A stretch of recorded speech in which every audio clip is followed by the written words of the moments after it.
Nepal Election Commission closes deadline for party registration ahead of national polls, moves to grant voting rights to citizens abroad after years of delay. Nepal-India 9th bilateral coordination meeting of security forces concludes in New Delhi, pledged closer cooperation to secure shared border. South Korea to build nuclear-powered submarines in U.S. partnership, deal strengthens defense ties amid regional security concerns. Dozens injured as anti-government protests erupt in Mexico City. Youth-led march demands justice amid ongoing violence and cartel threats. UK plans major overhaul of asylum system amid crackdown on illegal migration. Refugees could wait 2 decades for permanent settlement. And the Nepal Premier League kicks off at upgraded Tribhuvan University cricket ground. New facilities mark milestone for day-night matches. I'm Smita Gising Tamang, and this is NTV World Primetime News coming to you live from Kathmandu at 1900 hours. Across the globe, it's 1:15 p.m. in London, 10:15 p.m. in Tokyo, and just after midnight in Sydney. Now, the news in detail. Nepal's Election Commission is closing the deadline today for political parties seeking fresh registration ahead of the country's upcoming national polls. Nepal is preparing for 2 key elections, the National Assembly vote scheduled for late January and the House of Representatives election set for early March. Although more than 120 parties are already officially recognized, the Commission requires all of them to re-register specifically for election purposes. The final count of eligible parties is expected by this evening. The Commission has also announced that parties must file their registration between November 16 and 26 for the lower house race and between November 16 and 21 for the National Assembly. Observers say the unusually high number of parties reflects Nepal's fluid and heavily fragmented political landscape.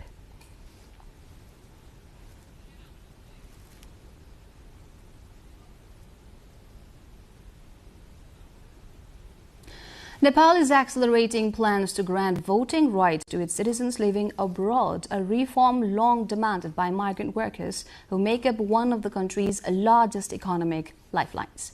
The Home Ministry says it is preparing an ordinance that would allow Nepalese overseas to cast their ballots remotely for the first time. The move follows recent nationwide protests that renewed pressure on the government to ensure broader electoral inclusion. Officials say the initial phase would allow overseas voters to participate through Nepal's proportional representation system. 4 election-related laws are set to be amended before cabinet approval and presidential endorsement. Despite a Supreme Court order nearly a decade ago, Nepal has yet to implement overseas voting, a gap rights groups say has left millions without a political voice. Nepal and India have agreed to deepen cooperation along their shared border, one of South Asia's most open and heavily trafficked frontiers. The understanding comes at the 9th bilateral coordination meeting between Nepal's armed police force and India's border security force held in New Delhi from November 12th to 14th. Top commanders from both sides focused on growing cross-border challenges from drug trafficking to smuggling and illegal trade, issues that affect millions living along the 1,700-kilometer border. Officials say improved intelligence sharing, coordinated patrols and joint training will be central to tightening security. The 2 countries also reviewed progress on commitments made in last year's talks in Kathmandu, stressing the need for faster and more effective implementation of shared strategies aimed at stabilizing border communities and enhancing regional security. Nepal police have arrested 4 people, including 2 Indian nationals, on charges of smuggling and selling brown sugar, a potent form of heroin increasingly trafficked across South Asia's open borders. A special team from Nepal's Narcotics Control Bureau made the arrest in Kathmandu, acting on a tip-off. Police say the group had smuggled the drugs from India, and officers recovered nearly 1 kilogram of brown sugar during the operation. The suspects, 2 from Nepal's eastern districts of Rajbiraz and Morang and 2 from India's Bihar region, were presented to the media today. Authorities say the case highlights growing narcotics networks operating across the Nepal-India frontier. An investigation is now underway under Nepal's Narcotics Control Act. We'll take a short break here. After the break, more news from Nepal and around the world. Stay with us.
Remittance inflows to Nepal have surged by over 35% in the first 3 months of the fiscal year 2025-26, reaching 553.31 billion rupees, according to Nepal Rashtra Bank. In dollar terms, the inflow rose nearly 30% to $3.94 billion. The mid-September to mid-October period alone saw 201.22 billion rupees in remittances, up from 144.17 billion last year.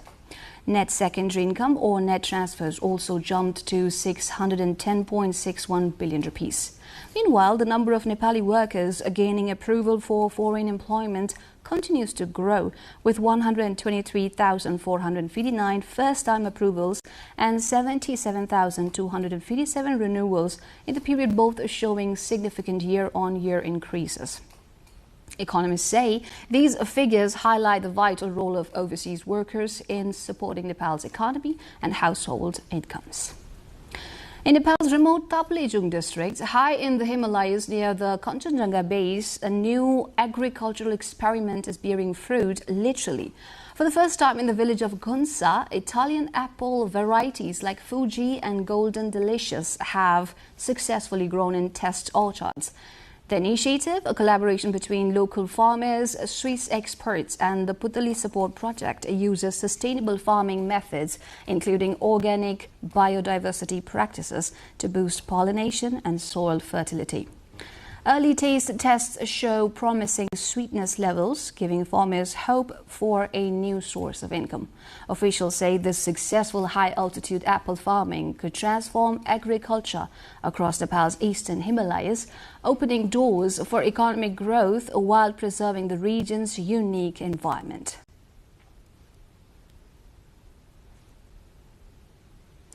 In Siangja, a hilly district in western Nepal known for its rich musical heritage, a new initiative is helping school children reconnect with Nepal's indigenous soundscape. At a local school, students from grades 6 to 10 are now learning Ponche Baja, a traditional ensemble played at celebrations across the country. The training, run jointly by the Siangja Social Development Office and the local ward, goes beyond cultural preservation. It is designed to build practical skills, confidence and future livelihoods for rural youth who often have limited opportunities. For many students like Pawan Pokhrel, the experience has been transformative. He says mastering the Ponche Baja feels surprisingly accessible and offers a skill they could one day use professionally. Local educators hope the program will inspire young people to value their heritage at a time when traditional music is fading from daily life. Officials believe it could also create new pathways from cultural tourism to professional performance. As Siangja embraces this classroom to culture model, the community sees it as a meaningful step towards safeguarding Nepal's artistic identity while empowering the next generation with skills rooted in their own traditions.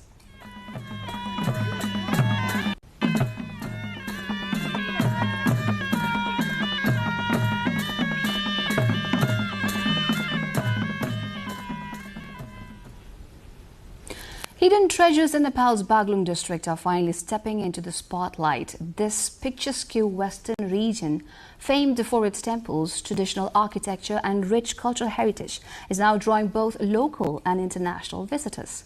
New government investment in roads and promotion has made these sites more accessible, sparking a surge in tourism. Local communities are seeing tangible benefits with increased footfall, boosting business and creating new income opportunities. Authorities say showcasing Baglung's spiritual and cultural landmarks not only helps preserve Nepal's heritage, but also aims to put this scenic district firmly on the world tourism map.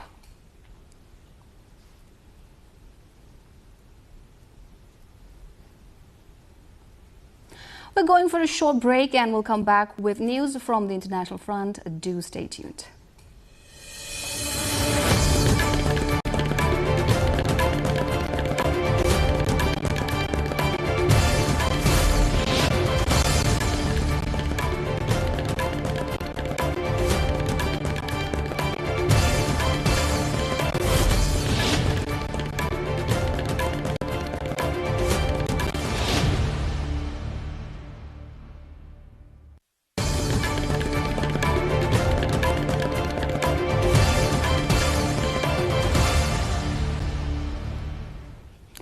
South Korea has finalized landmark agreements with the United States to build nuclear-powered attack submarines. The deal, approved by Washington, includes U.S. cooperation in sourcing nuclear fuel.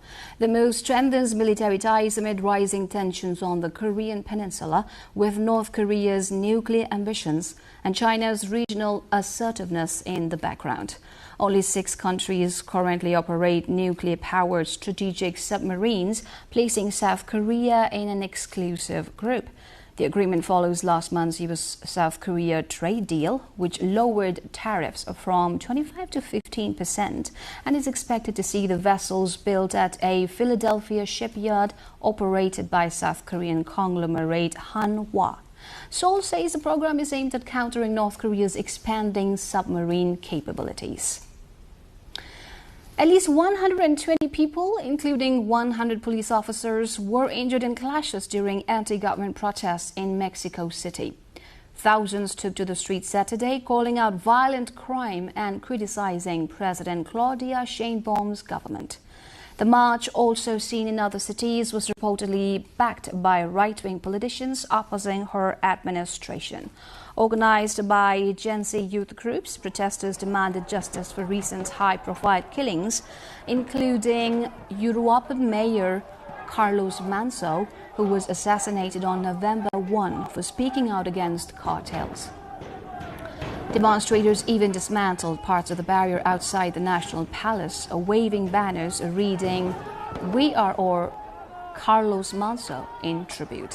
While Sheinbaum has taken action against cartels, critics say she has stopped short of an all-out war on drugs, leaving Mexico grappling with persistent violence.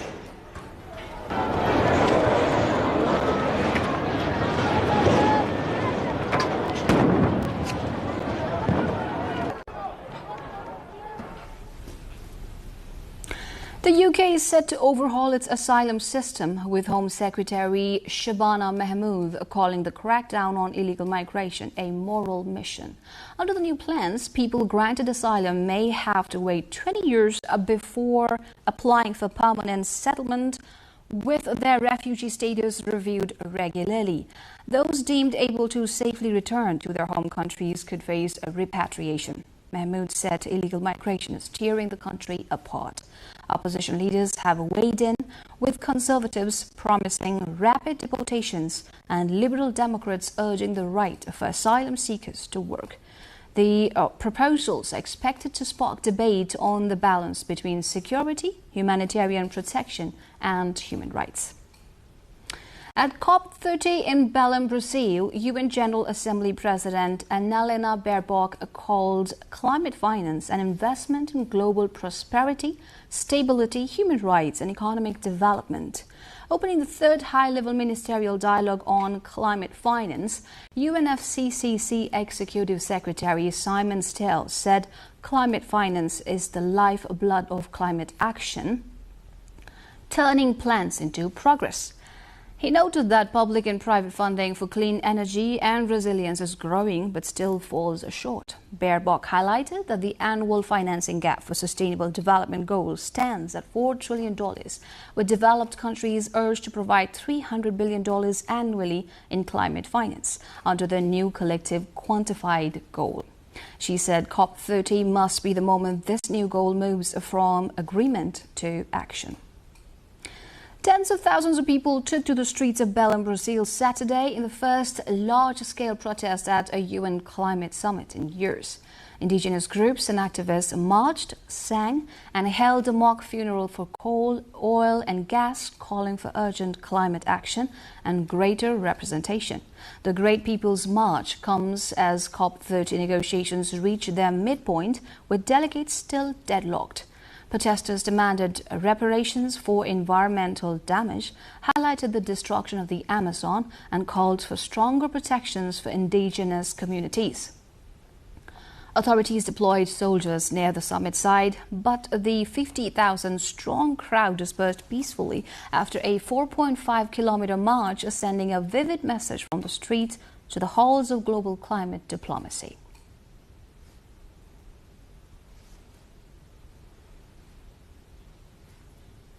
We'll go for another short break here. Coming up next, some more from the international front.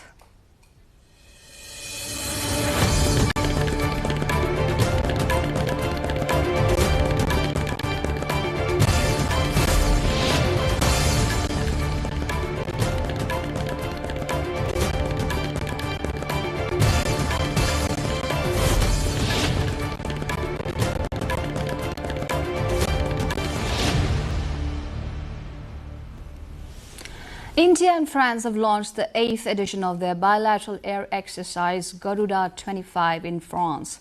The Indian Air Force will participate in the drills until November 27. According to the Ministry of Defence, the exercise is designed to refine tactics and procedures in realistic operational scenarios while providing both air forces an opportunity to exchange knowledge and best practices.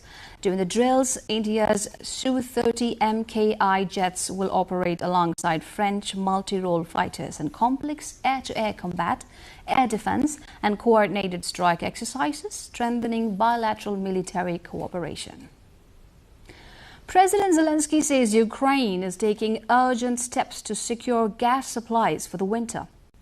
Zelensky announced a new agreement with Greece to provide an additional import route, while financing for nearly €2 billion in gas imports has been arranged.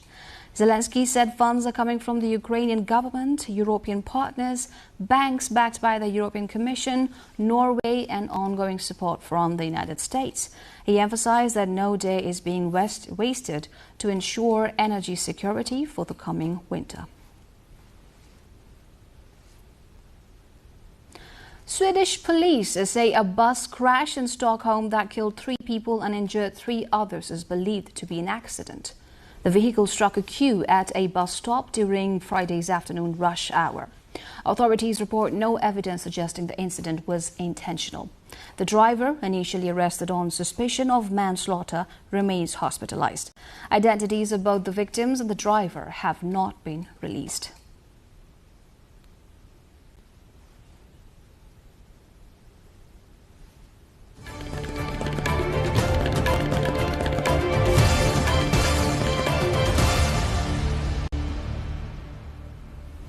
Time now for the sports update. Nepal is set to host the second edition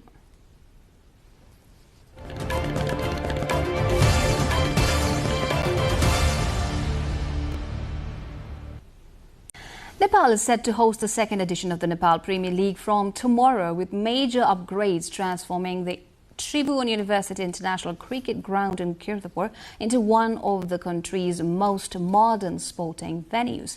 For the first time, the stadium will host day-night matches thanks to newly installed floodlights, a milestone for Nepali cricket. The ground now features rebuilt pitches, a high-capacity drainage system that allows rapid play after rain, and significantly expanded spectator facilities. Digital scoreboards, medical stations for players and fans, improved washrooms, food courts and multiple emergency exits have also been added. Cricket officials say the improvements bring Nepal closer to meeting international standards, while fans believe the upgraded stadium is becoming a symbol of national sporting pride. FIFA says it is intensifying action against online abuse targeting players and match officials, reporting a sharp rise in harmful content across major tournaments. Marking the International Day for Tolerance, the organization revealed its Social Media Protection Service has flagged more than 30,000 abusive posts this year alone and over 65,000 since the tool launched in 2022. So far in 2025, 11 individuals across 7 countries have been reported to police, with 1 case sent to Interpol. FIFA has also begun blacklisting offenders, blocking them from buying tickets for future events. The monitoring system deployed at competitions, including the expanded Club World Cup in the United States, uses technology and human review to filter racist, discriminatory and threatening messages in real time. A powerful moment of solidarity unfolded in Spain, where the Palestinian national football team played a symbolic friendly against the Basque country. An estimated 50,000 spectators filled the stadium, waving Palestinian flags and chanting in support as the players took to the pitch. Palestine lost 3-0, but players said the match was never about the score. Each carried a white rose to honor children killed in the Gaza war. Coach Ehab Abu Zazar called the event a mission for peace, while organizers dedicated the match to victims of violence in Gaza, turning a football game into a global call for humanity and remembrance.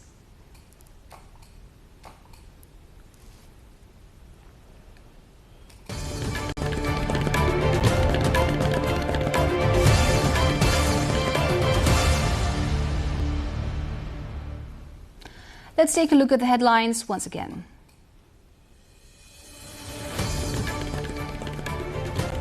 Nepal Election Commission closes deadline for party registration ahead of national polls, moves to grant voting rights to citizens abroad after years of delay. Nepal-India 9th bilateral coordination meeting of security forces concludes in New Delhi, pledge closer cooperation to secure shared border.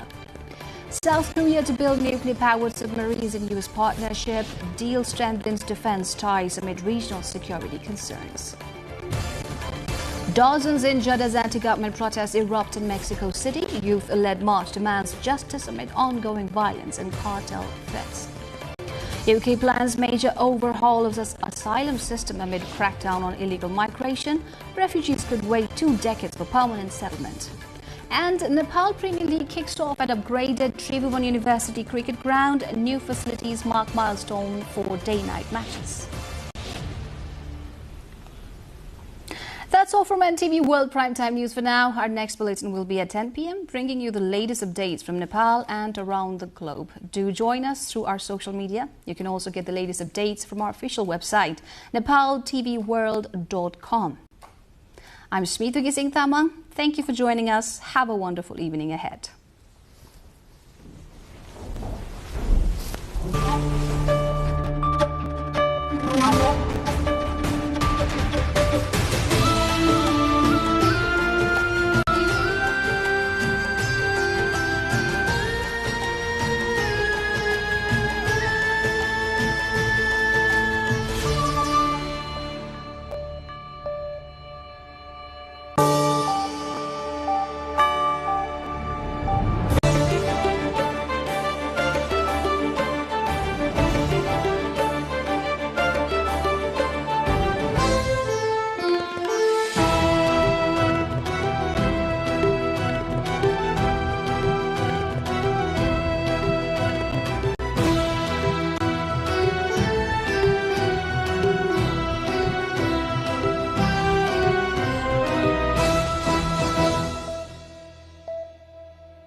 Welcome to the studios of NTV World in Kathmandu. Public Service Broadcasting PSB Nepal's new initiative to make Nepal more visible and audible to the global audience. Welcome on board.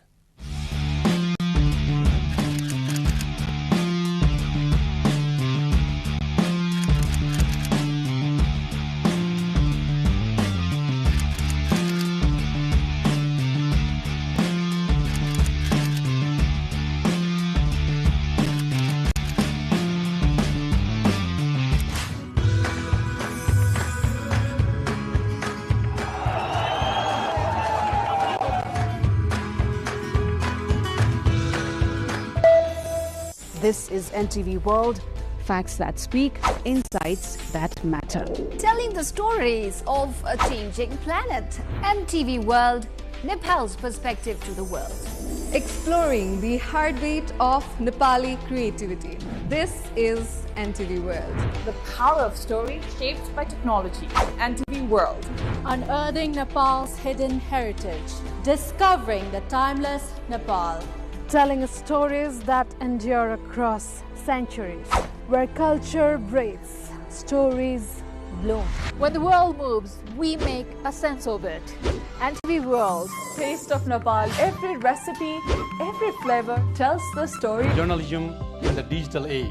Fast, focused, verified. Stories hold power. Stories reflecting life. Stories of the hinterlands. Reporting for Public Service Broadcasting. Reporting for NTV World. This is NTV World. Welcome to News Hour. This is NTV World. Welcome to Primetime News. One story at a time. Crossing borders, connecting voices, where Nepal meets the world in dialogue. This is NTV World, Nepal's perspective to the world. Voices that connect Nepal to the world, bringing perspective, region and relevance to every story. NTV World, Nepal's perspective to the world. Stand by. Mic is on. 3, 2, 1, cue. We are NTV World.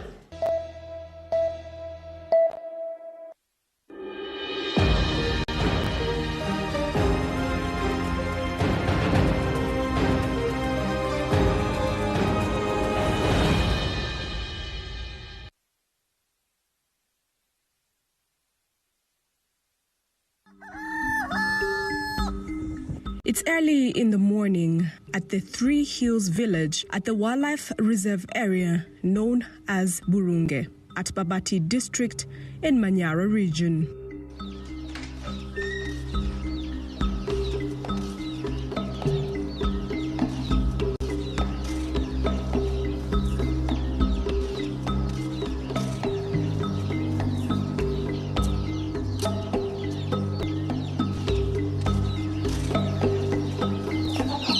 Mama Simba starts her new busy day with her daily responsibilities.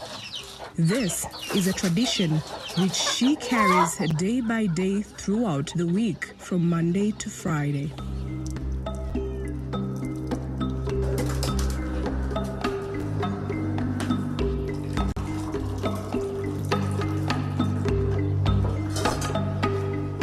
After preparing breakfast for the children, Mama Simba walks the children to school. The school is about half a kilometer from their home.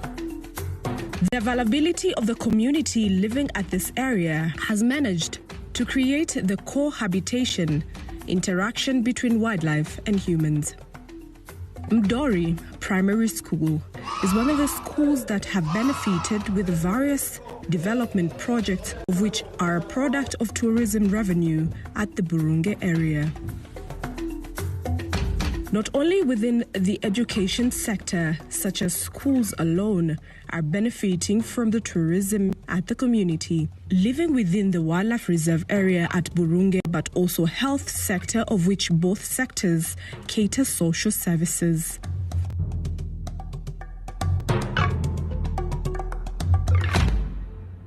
Mama Simba is one of the main beneficiaries of the tourism activities within the area and the sector as a whole by being provided with entrepreneurial skills, not only to her personally, but other women within her community. All these efforts have been delivered by the investors who had rented the touristic areas within the wildlife reserved area at Burunge, so as to make sure that the community within the area do benefit through the investment. I've benefited a lot, I can say, through tourism as a whole. First, I've been able to get an entrepreneurial education, and this has helped me in business management. We are taught something called value chain. The value chain is where it starts and where it ends. So we have been able to get that education, and this has helped me a lot on the business side. I've learned how to do business, what communication skills to use, and when doing business, there is business competition, and how to survive business competition. For example, I'm doing this type of business and there's someone else doing the same business. How should I do it so that I can attract more customers and be different from others? I've been able to learn various methods to be able to do that. Burunge has investors such as Chemchem, Kibo, and many more investors in the wildlife area. I got most of the wildlife knowledge through them. That education has helped me in good governance studies. We have been taught that if you see an animal, you should not think of meat but value in terms of money. We have benefited through our handicrafted products, and we need to protect our forest, because if our forest is invaded and trees used for handmade products are cut down, we would not have other ways to make an income out of handmade products.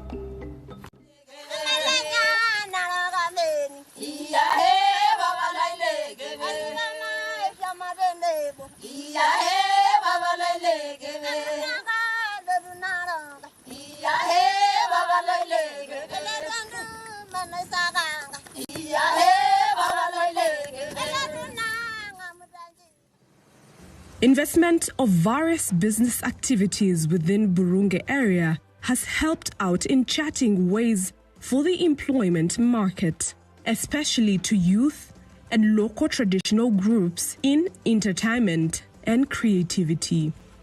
Mama Simba is one of the group member and a leader of the traditional dance group and arts known as Chemchem. And this involves the Maasai and Wambungwe, who are the natives within the area. In order to make sure that the environment of the natural habitat and wildlife, that is flora and fauna, to spearhead sustainability to the community and the wildlife to the present and future generation, the Tanzania Wildlife Management Authority Tower have put much effort and emphasis in offering educational in environmental conservation in collaboration with the Wildlife Management Area WMA, the tourism sector stakeholders, together with the community around the area. We educate. This education is divided into 3 parts: conservation education, education on how to deal with wildlife animal, and we also cater for environmental education. In this community, we are successful by a larger percentage because we provide education in institutions like schools, but also in villages. If you look at this area, it has been taken care of in a larger percentage and is conducive for conservation, investment activities including phototourism and hunting tourism, of which leads to adding income from conservation activities.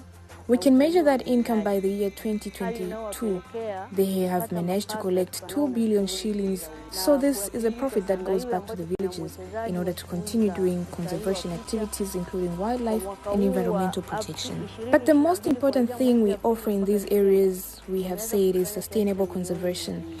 There is a positive impact that comes from conservation through investment in conservation areas, tourism activities, hence continuation on a larger scale in tourism activities, and we get a lot of tourists.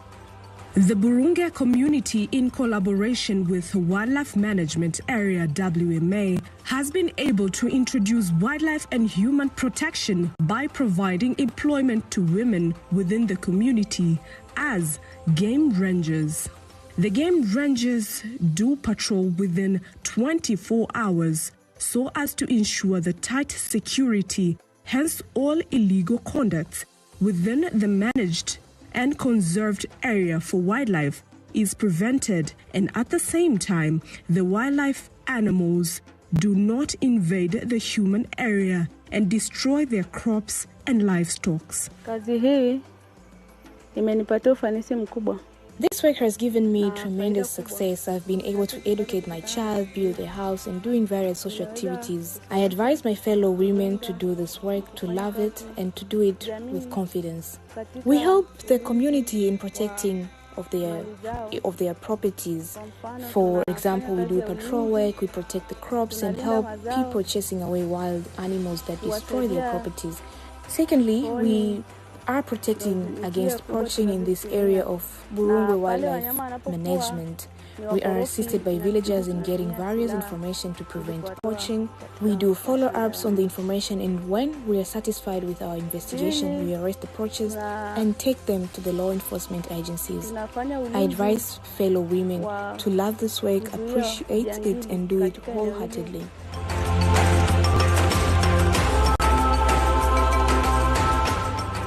Indeed, the Wildlife Game Reserve community at Burunge has been the best example for sustainable tourism and the best practice in environmental conservation, hence sustainable tourism, and at the same time empowering women. The participation and involvement of the community in environmental and wildlife conservation has been the game-changer spirit in ensuring the illegal conducts like poaching, wildlife trafficking, environmental and agriculture crop destruction is put to an end. The community at large has been able to benefit and access social welfare such as good schools, health centers, and economical boost through the tourism sector. Sustainable tourism for present and future generation. Our heritage, your heritage.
Since childhood, I always like to go in a competition. Even I was in a high school, I done many competition in athletics or other things, and then I end up with MasterChef. I was winner of rematch in 2020 MasterChef UK Professional.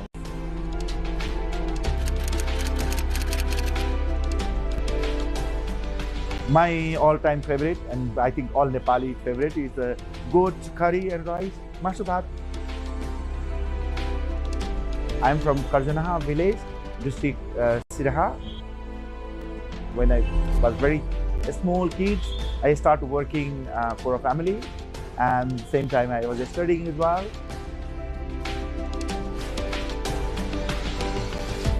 When I was 5 years old, my father passed away. When I was very young age, for us, food was survival food. Till SLC, I was in village, and then I went to India for work purpose, and then I started working in a 5-star hotel as a kitchen porter. Then I find my passion about the cooking, because I was seeing the chefs, very nice, tidy, white jacket with a white hat, and then I decided I want to these guys, and I became a chef in a few months, and then working almost 7 years, and then I continue my study as well, and after 7 years I become an executive chef in a 5-star hotel. In a MasterChef, I was cooking only Nepali food and introducing Nepali food, Nepali spices and Nepali technique, because Nepali food was never discovered to the world, and Nepal have a very good potential. The people never expected gundruk to be like this, and even wachipa, pite, burning feathers, chicken feathers, and marinating in chicken and cooking with rice. Also, padam chal, that's a Himalayan rhubarb. This kind of things I cook in the MasterChef. I have also written a book called Ayla, A-Y-L-A, Ayla book. That's a recipe cookbook. During the MasterChef, I started Nepali cuisine. Before, I was working in a Michelin star, French Michelin star, Indian Michelin star restaurant. That was not my Nepali cuisine, was not my cuisine. But now I can say proudly, Nepali cuisine is my cuisine.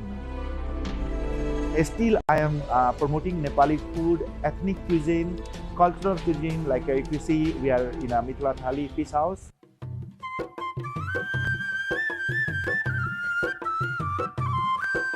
Mithila cuisine is very close to my heart. That reflects Tarai region food to the world, and this food was never promoted as well. And opening a Mithila restaurant and promoting Mithila cuisine.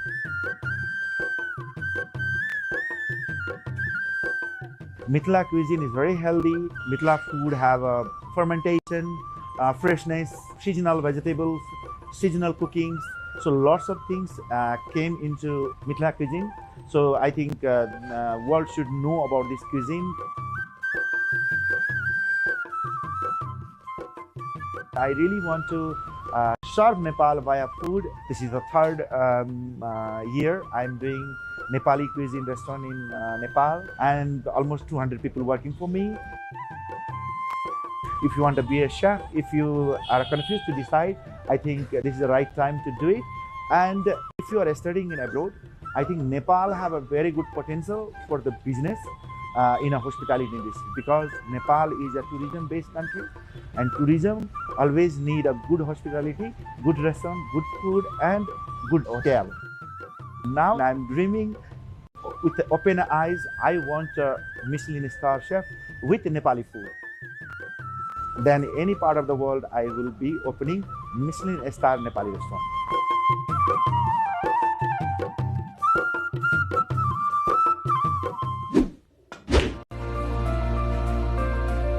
I came from Biratnagar, and am at a global stage on data and AI and finance.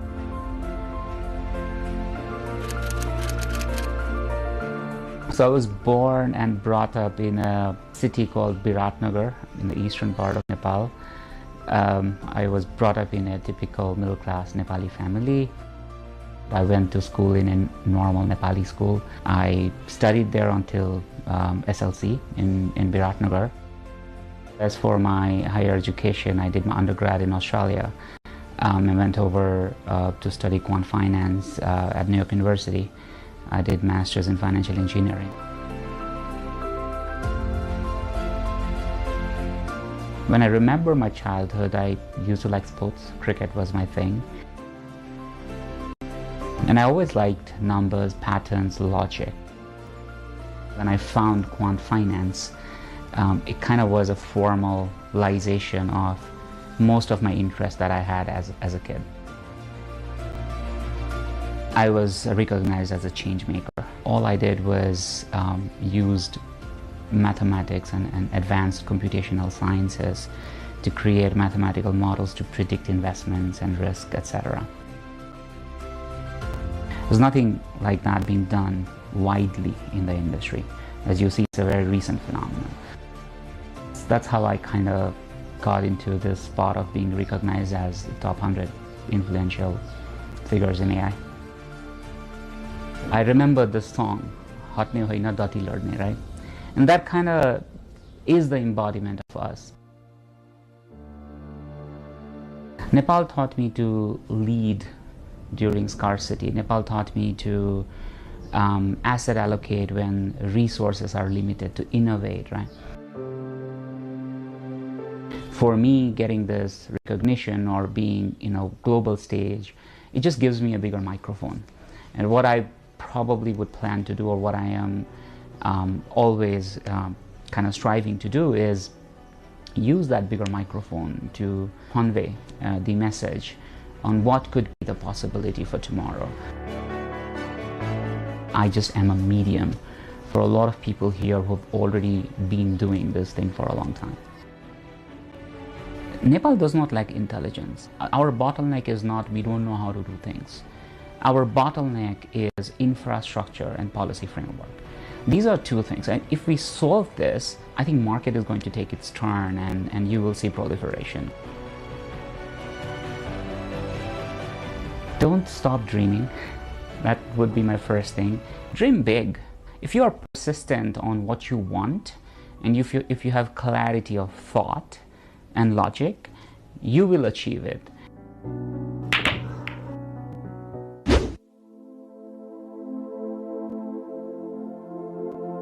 I think like any other young people, usually in Nepal, the jobs were the primary intention of many youth coming out of education system. So even my family and my friends, they thought that I'm going to take a job.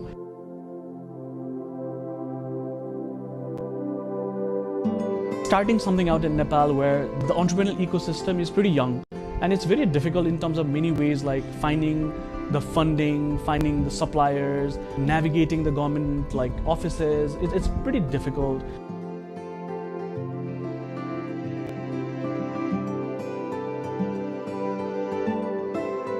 I think one of the most difficult things was to try to do something that no one has ever done before.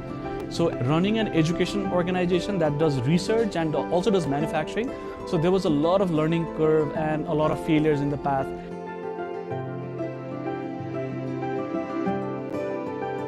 My name is Pavitra Bahadur Gautam. By education, I'm an electronics and communication engineer. I worked in robotics for a couple of years. I always had this curiosity of building things, trying things out. I always had this experimental mindset, and that took me closer to starting Karkhana along with my co-founders.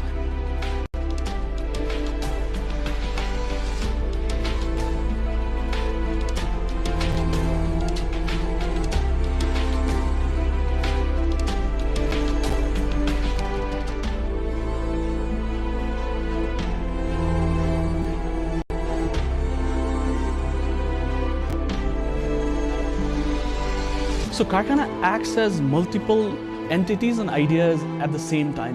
So we're a research organization, work with national and international universities to do research on pedagogy, lesson plan design. We actually also work as an innovation space where we design these materials that can actually be taken inside the classroom to make science slightly more fun, slightly more experiential.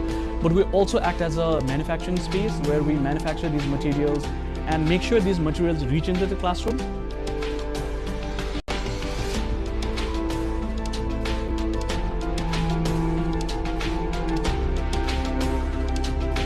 But they're not only reaching the classroom as just material, but we also train the teachers, support them to convert their regular classroom into more of a like a classroom of a discovery. And we actually align all of these activities in the curriculum side. So it helps students study their science from the national curriculum side, but it teaches them in a far more experiential format.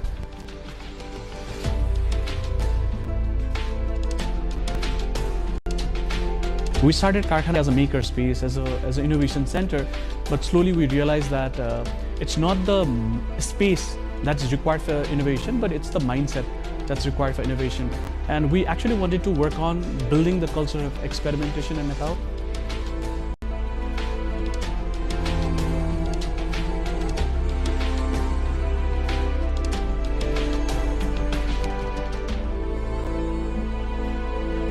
Currently, we're working with 250 schools all across Nepal in more than 35 districts altogether. Currently impacting around 1,500 classrooms where more than 42,000 children learn science in a more hands-on, experiential way, where they're not only learning science as a subject, but they're learning science as a mindset.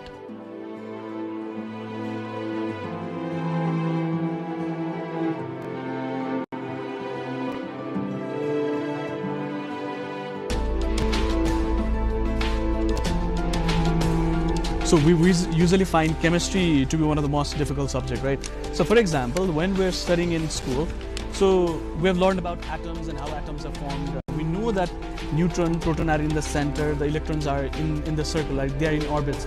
So we actually give students this kind of model where they actually form atomic models. And they can actually form hydrogen, helium, lithium, iron. So they can form different atoms, but not only that, they can also understand how 3D structures of these atoms are like maintained. So they can actually build these things out in the classroom, and they can actually compare these models with each other, and it's a lot of fun.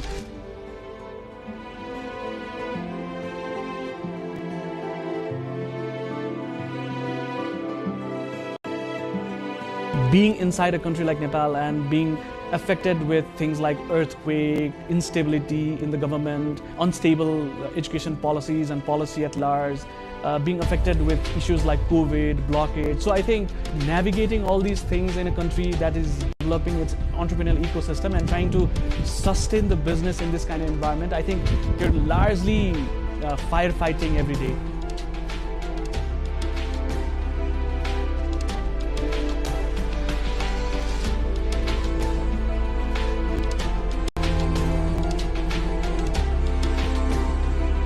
I hope to take this idea beyond Nepal as well over the course of the years. I think it's very viable in places in South Asia because we share a very similar socio-economic conditions where the science is still taught as a history lesson, as a subject that is needed to be learned to get done with the exams. So I think I want to challenge that idea that science is just a subject, but it's more of a mindset, it's a lifestyle. And when you adopt that kind of scientific thinking in your life, I think the life gets much experimental.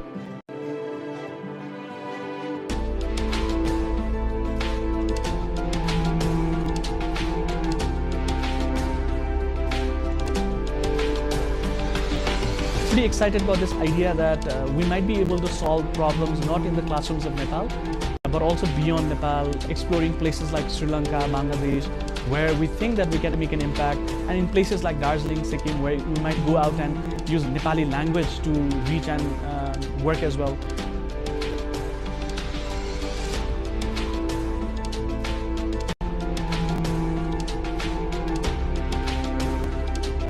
Education is a very old process. Being progressive also does not mean being anti-traditional. So trying to blend what has worked in the past, but also trying to integrate what is there in the future. So we're trying to make sure that the learning is fun, impactful, and relevant as well.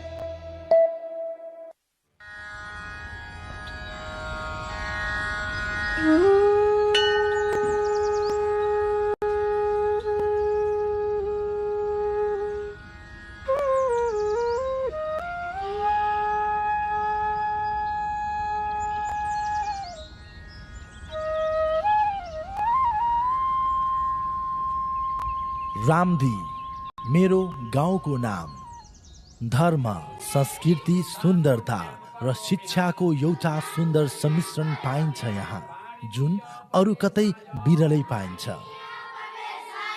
My name is Paradosalaste. I'm Satkacham Padaji. I'm Bormes Musa. I'm from Bhutan.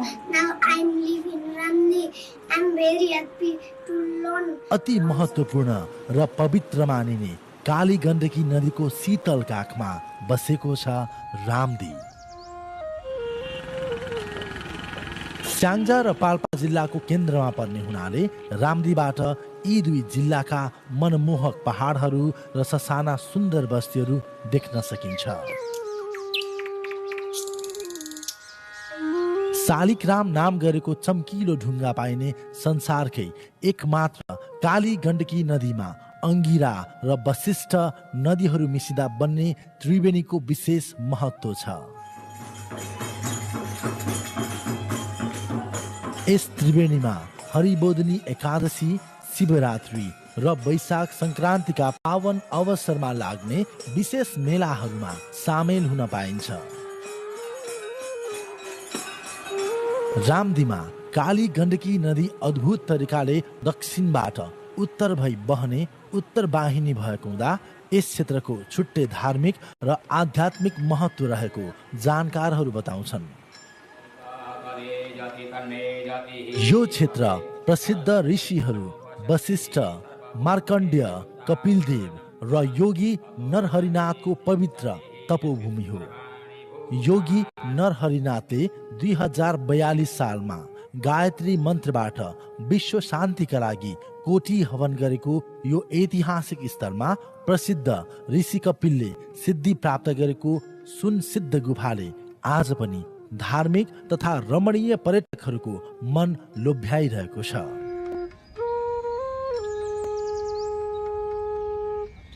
Yes गुफाको सुरुङ साँघुरो भएकाले र अन्त्य पत्ता नलागेकाले यो थप आकर्षणको केन्द्र बनेको छ। यहाँ एक step हुन्छ, त्यहाँ अर्को स्टेप हुन्छ, त्यहाँ तल्लो अझै अर्को ठुलो स्टेप छ। 1500 जना अट्ने ठाउँ छ तल। रामदीमा थुप्रै पर्यटकीय स्थलहरू छन्। यहाँ रहेका गायत्री मन्दिर, राधाकृष्ण मन्दिर, शिव मन्दिर आदि धार्मिक आस्थाका केन्द्रहरू हुन्। सँगै रहेको गौशालामा केही समय टहल्दा पर्यटकहरूलाई बेग्लै आनन्दको अनुभूति हुन्छ। रामदीको प्रमुख आकर्षण त्यहाँ रहेको रामनदी आश्रम हो। यो आश्रममा आध्यात्म, संस्कार, कला, शिक्षा र नयाँ पुस्ता बीचको आनन्दमय सहकार्य देख्न सकिन्छ।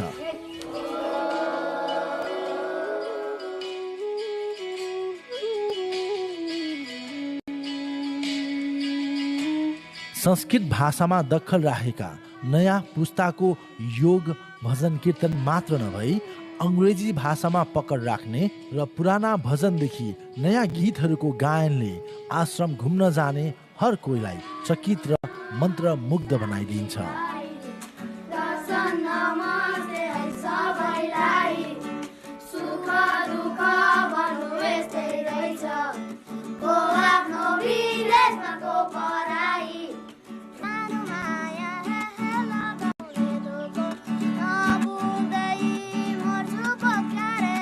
यसरी प्रकृतिको कोख र नदीहरूको काखमा बसेको रामदीमा हर कोहीलाई आकर्षित र अचम्मित गर्ने धेरै अद्भुत कुराहरू रहेका छन्।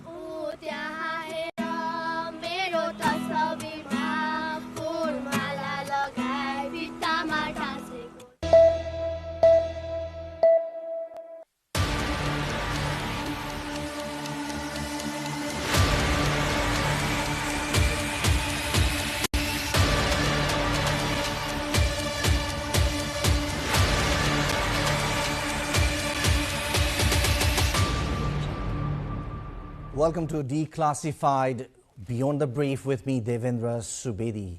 In this episode of Declassified, I am speaking to a youth whose journey from an aspiring management student to a leader, that too of a Genji movement, created headlines across the globe. Miraj Dhungana is one of the founders of a Gen Z movement in Nepal that was successful in making its voices heard in Nepal with unprecedented political changes in the country.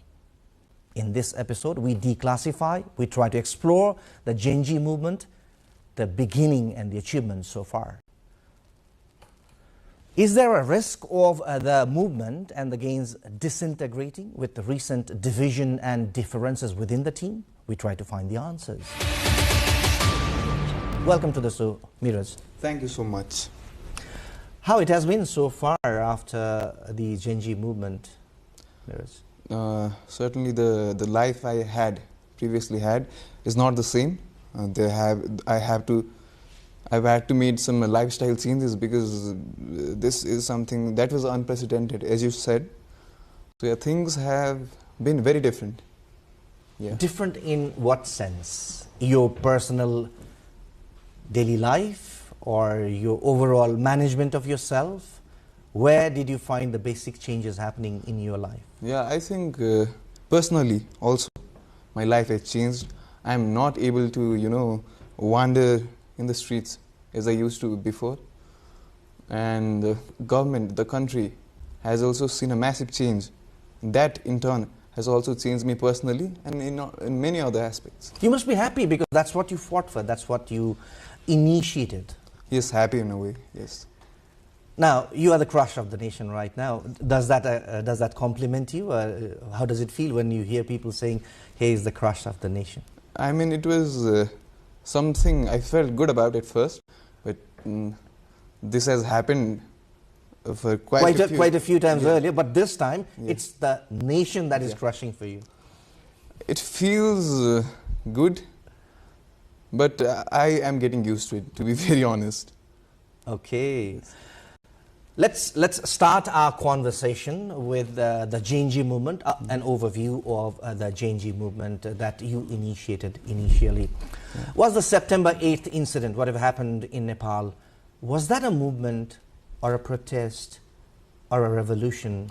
What word would you say defines that day particularly?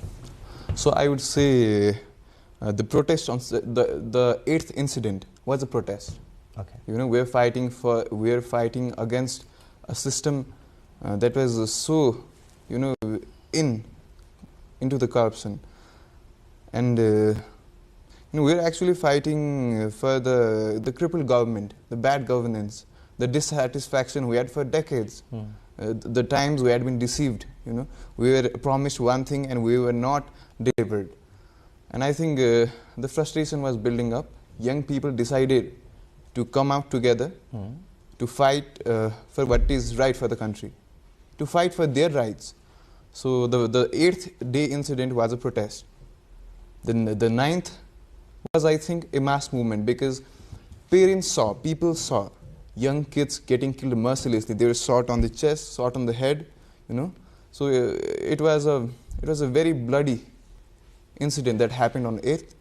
And then I think people from all the age groups, they came out because they could not take it, They could not take it. I mean, we have heard publicly you and your fellow leaders of the Gen Z movement disowning the 9th September incidents and the vandalism that happened during the course. Do you mean to say that even the next day, that is the 9th of September, what happened, that was a sporadic let's say, people's chain reaction to the events that happened on the It was certainly a chain reaction, I would say so, but I am not disowning it, and I don't think other people, other Gen Zs were leading it. I don't think they were disowning it either. You mean to say you own the incidents that happened on the 9th of September? Yes, we collectively own the incident. We don't disown it. That's a pretty strong statement that you have made because in some, let's say, statements from the Gen Z leaders from various let's say groups earlier, they said that was not our movement on the second day. Tell us more about, I just asked about the movement itself. Now tell me something about the origin. As far as I have heard and read, heard you as well in some of the other statements while you're making in other shows, that you were the one who initiated the movement somewhere in a digital platform. Okay, what I would say is I was maybe one of the first and prominent voices to make people aware, to let them know, maybe the first whistleblower about this protest, yes. And my voice was very prominent. I think I was very widely heard, and a lot of people got involved into this movement because of all the content, all the things, all the voices I was putting out. So yeah, I think the origin, when we go to the origin, I think people had dissatisfaction with the government. We had been deceived multiple times. Our voices were not heard, and the country was in a very bad state. People had a very low standard living. We still have a low standard of living. Collectively, we have low standard of living compared to other countries who have, the resources, but we are not able to utilize these resources as much as we wanted to. The government was not paying attention, and I think about the origin, I think previously people were able to, voice their dissatisfaction about the government through social media platforms. You had so much anger, but you could always put it on social media, and you could vent something out. Okay. But when government decided to be, take some autocratic action, like banning multiple social media platforms, I think that was the last thread, the final thread. When that broke, all the hell loose broke. People were now willing to come to the streets. So correct me if I'm wrong. So you mean to say that the youth generation's voice was not heard, but for those who had been running the established institutions in this country, they said we didn't hear their voice at all. So you mean to say that the social media platforms, the digital landscape that the youths normally use, that was the platform where the voices were, and they did not take it seriously earlier. That's where the triggered, as you said, the last thread was the banning of the social media that triggered. Yeah, it was the final thread, yes. But I wouldn't say this was the origin of it. The dissatisfaction with the government, the poverty, the lack of employment in our country. I think these things were the contributing factors. Now people had this raise, the frustration inside them, and the social media platform banning was the final threat that set everybody free. Okay. Were you very popular in social media platforms, like you had plenty of followers? No, not at all. How was that widely heard thing happened? So no, not at all. So what happened is, I was not so popular, but I was in a way politically aware. For my age, I think I was politically aware. So I started making videos about what was the cancer behind the system. What was causing the failing government, the unstable government. We had government collapsing every 8-12 months. We didn't have a permanent government. So I was pointing out what was causing this, why young people of our age had to leave the country, why the massive brain drain, and why families had to be separated from their children. They had to go abroad to earn a living. So these were the things I was constantly voicing before 2-3 days of the protest. And I think people resonated with it, and I think because of it, they wanted to come, they decided to come. So yeah, I believe that my voices did make a difference and invited people to participate in this, a movement that would Can I call it the awakening of a generation? Yes. That was an awakening of a generation. I wouldn't even call it the awakening of a generation. I would call it the awakening of Nepali citizens. Okay. Not only the Gen Zs.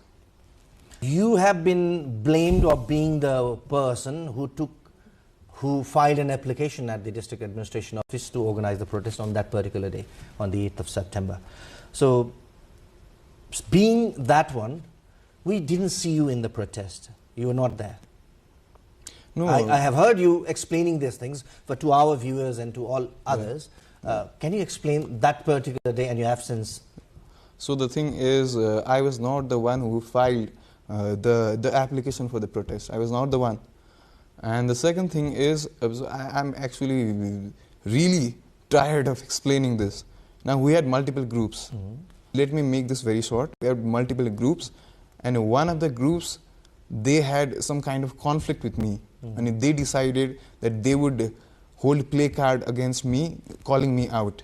After all I tried to do, all the awareness and everything. After all I did, they were not in favor of me. But I did have other groups.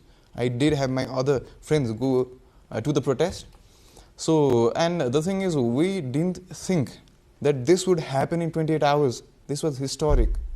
We didn't think this would happen in 28 hours, and I was planning to go the second day, but everything happened so quick. Were you seeing this movement being as successful as it happened? Or you hadn't imagined this would be? No. This was very unprecedented, to be very honest. But we did make history, and that is something. All right. You didn't only make history, you became inspiration to the world as well. How does it feel now? I wouldn't say I am the inspiration behind it. I think the whole of Nepal, the Nepali citizens, they are the inspiration behind it. It is. I think we held the record for the fastest revolution. That is something, and I know us Nepalis, we have got it in us, and it is very inspiring. Yes, to the world. My last question in this segment: why change? You have said a few things earlier. All right. What inspired the whole generation that was otherwise very indifferent to politics? You said you were aware politically, but what we find, most of the youths are very indifferent towards politics, the socio-political affairs. Why this change? How I would like to say it is, there are two different kinds of people in a crowd. One are the frustrated ones in the crowd, and one are the politically conscious ones in the crowd, in the protest crowd. Now, frustration is something that can be shared by everyone. The frustration with the government. You see, jobs in the country, bad living standard, no well-paying jobs, all these things. So you see this, and you see government doing nothing about it. They promised us the world, they gave us nothing. Is it not ourselves who chose these leaders earlier to govern us? It is us who chose the leaders, yes. We chose the leaders on the basis of the promises they made. They promised that they would deliver, but they didn't. So it's the lack of delivery and only promises, that's where your concern is. Yes, lack of delivery.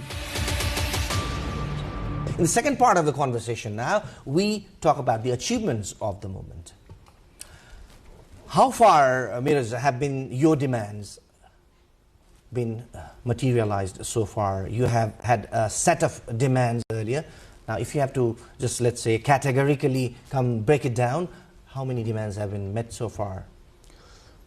The primary agendas have not been fulfilled.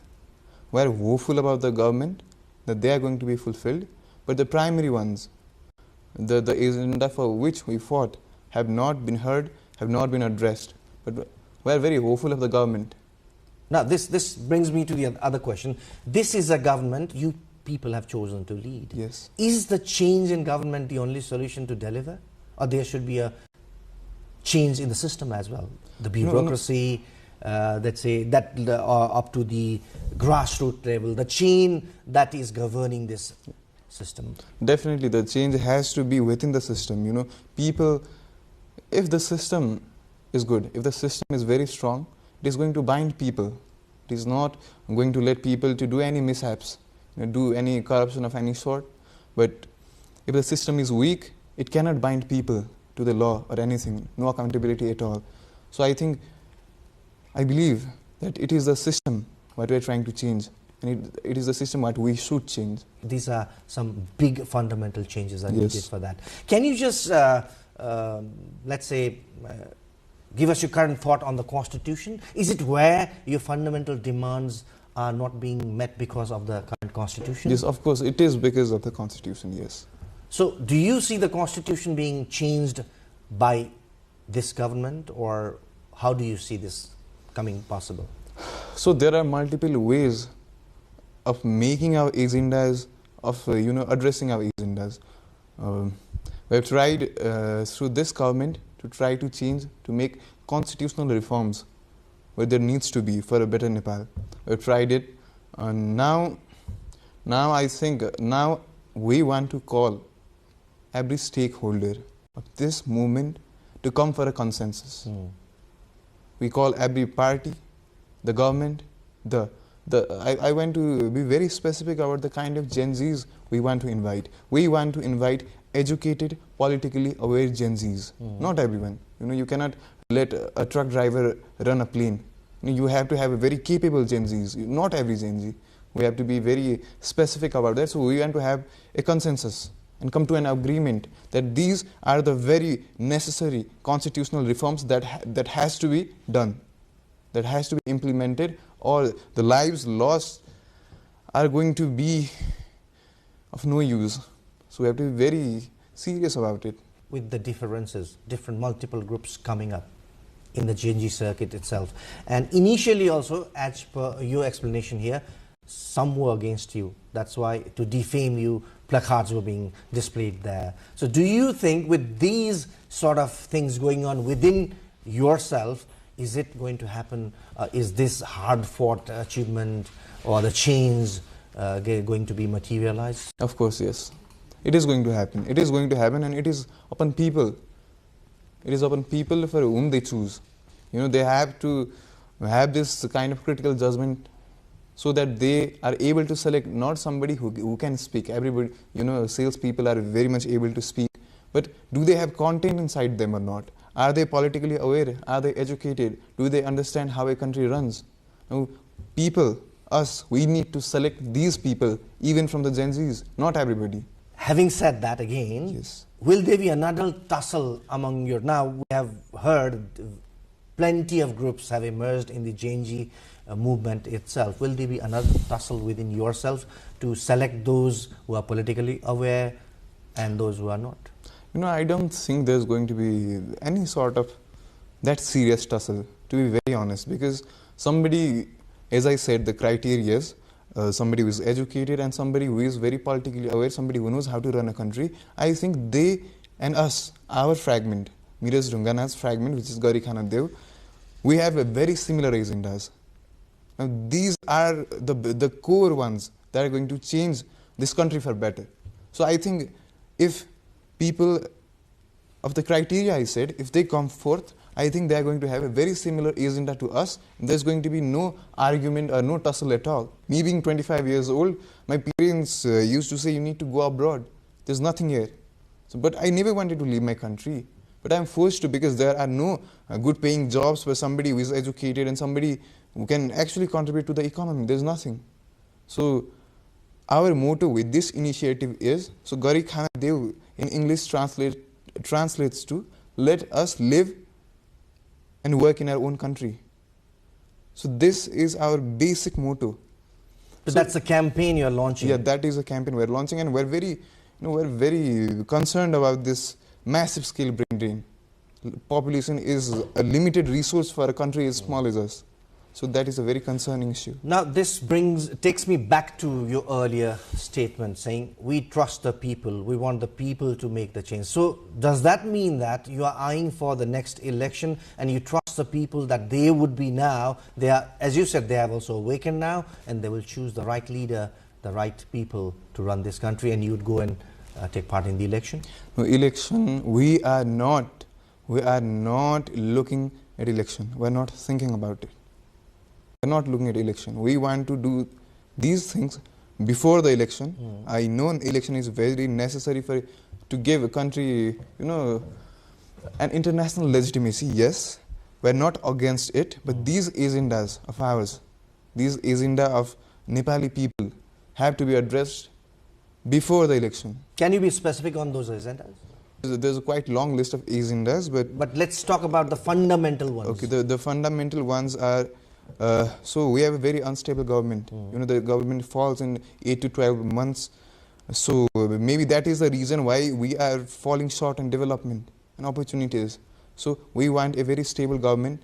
So either that be a directly elected PM system or any system that would guarantee us stability.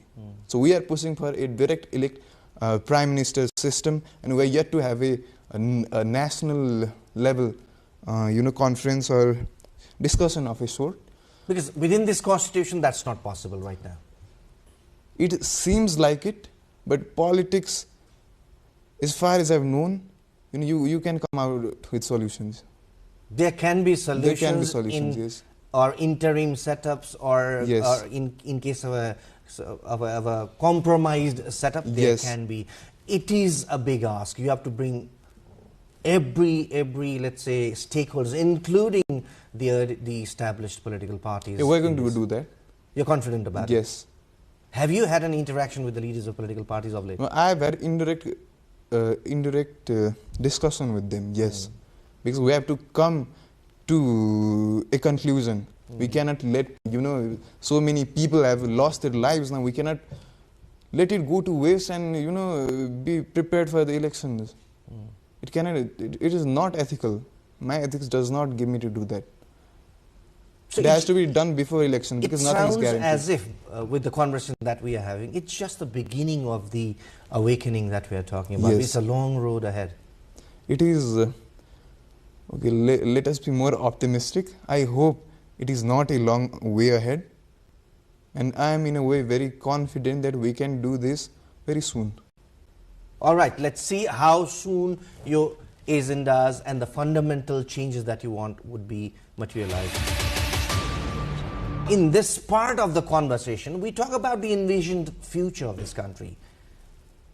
Well, Miraz, the desire to see a prosperous, booming Nepal, is it going to be a reality soon? I think it is actually going to be reality very soon. Because you see, before this protest, before this movement, young people were not as politically literate as they are today. It has been 53, 54 days today. And I see, I see a lot of people hanging around reading the constitution and things as such, reading news. I think the prosperous future is very near. The multiple groups that have emerged in your group and initially they had said they are not interested in leading this, the government or going into the government. Now, what I have read so far is that there are multiple groups coming. Some are going to the Election Commission to register parties. Some have already announced it, and they are bidding for the next election as well. Does it not contradict with the initial version of the Genji leaders who said they would not prefer to go and lead, they would leave it to the experts? So, I cannot answer for everybody that were taking part in leading the movement. I can only answer for myself. And I think I've stood with my stance. I have stood with my stance. Yes, some have decided that they would directly go into the elections. I do not agree with them. I don't think that is something that my conscience would morally allow me to do. And it is, in a way, it is very sad that some of these leaders decided to be very open for elections. But we do not have the similar idea. We are not seeking for elections. We are seeking for our agendas to be, addressed. That is the first priority for us, and that is going to happen. You're confident yes, about it? That is going to happen. That has to happen. There's no way around it. What plans, let's say, Miraz Dhongana gets a chance to lead this country now. Yes. Let's say. Yes. Or make his influence to lead this country. What exact changes would you make in this country, in the system of governance, immediately? So the first thing I would do is I would make sure the government is stable. Either that would be by, changing the system of government we have, maybe direct elect, or maybe something else. We can have a discussion about this, but we want a government that stays its complete term. So first, people elected government that's stable, right? Yes, yes. People elected government that is stable. Stability is the number one step. Now second is we are going to do substantial economical, we are going to have substantial economical progress. I think if people are prosperous, they don't need to go to some foreign country and be a second-class citizen there. The second thing is economic enhancement of the country. We have, we have 42,000 megawatt of potential in hydropower, and if we are able to realize the potential we have, we can have millions, hundreds of millions of dollars annually. That is a lot of revenue, a big chunk of our budget. We are yet to add it to our budget. And we can do very good in tourism too, spiritual tourism, adventure tourism, a lot of things, mountain climbing and everything. So these are very few things. If we do another segment, I could come up with the whole potential Nepal has. We are very filled with resources. Just the government has to be chosen correctly. Government has so to be the onus is on the people again to choose the right people. No, I would not say that is the case. I would say the leaders have changed their word after coming to power. The system does not bind people to stay inside. Is there a guarantee that Miraj Dhungana, after being elected, would not change his words? Hang me if I do. At least Miraj has. Hang me if I do. But you can't speak for everyone. But for yours, yes, your for case, me, I can, yes. Okay, that's a very strong thing you are saying. So you're very committed to what you should say. The leaders should be like that, and the people should be aware to choose that type of leaders who do not change when they come to ask for the vote and when they reach in power. All right, very interesting conversation we are having with Miraj Dhungana here. In the last part hour or so, we talk about democracy and the future of political parties, because the Gen Z leaders and the Gen Z movement has often been blamed of attacking them. Let's see what their or Miraj's view is on that. Miraj, is the system that you people are advocating democracy without parties or with parties, or what sort of system you are advocating? No, I think since we are advocating for democracy, there is in no way we are attacking the multi-party system. The country needs to have option about the leadership they want to bring. So we're not against parties. So parties will be part of this system when the country goes into Yes, election. they have to be, yes. What if? Yes. I earlier also asked, did you have any interaction with the what if they reject your agenda? Let's be hopeful they agree for the consensus. If they don't, we have plan A, plan B, plan C, and if they don't, I think I'll Can you reveal your plan B I and am C so yet? sorry, I cannot. These are very discreet, these are classified. It's just so sad. We cannot declassify them We yet. cannot declassify it, no.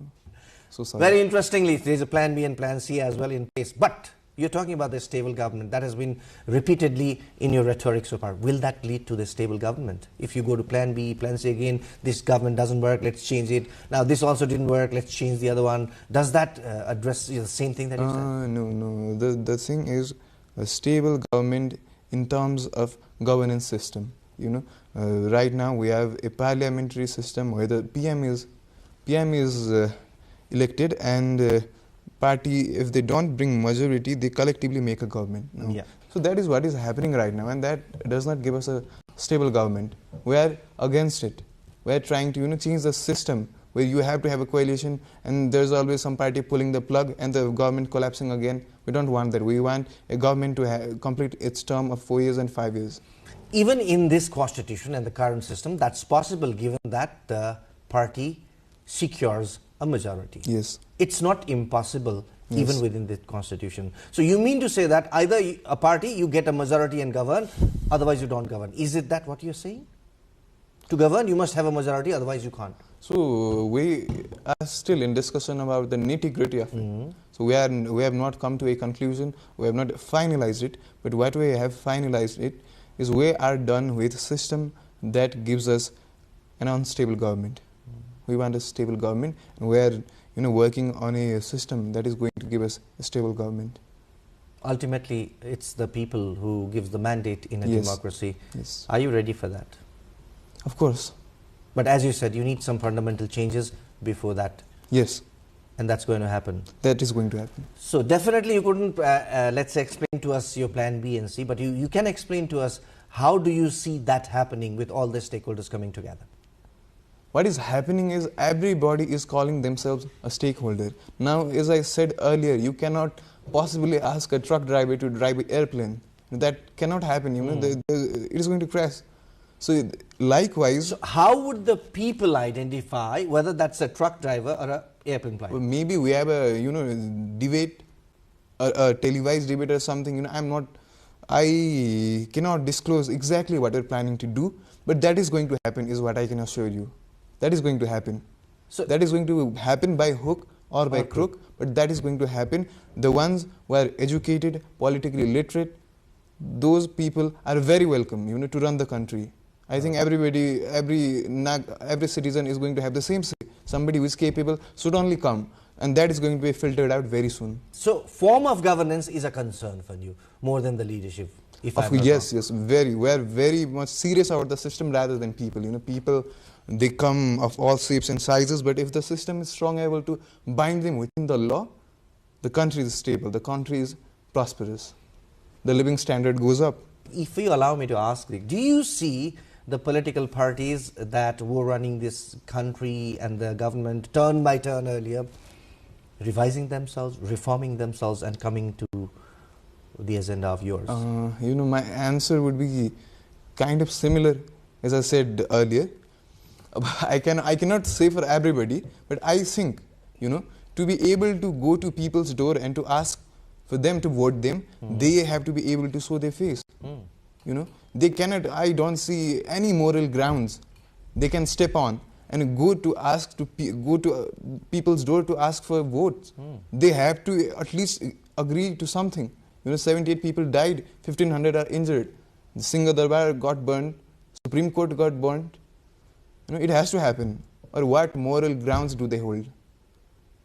To go to ask, to vote them, to make to let them win. Will they take the blame, or are you blaming them that you are responsible for all those things that happened? No, I think we take collective blame, you know. We all have to. Yeah, we all have to take collective blame. There's no one single individual that can be blamed for this. True. There's no evidence to prove it, or nothing.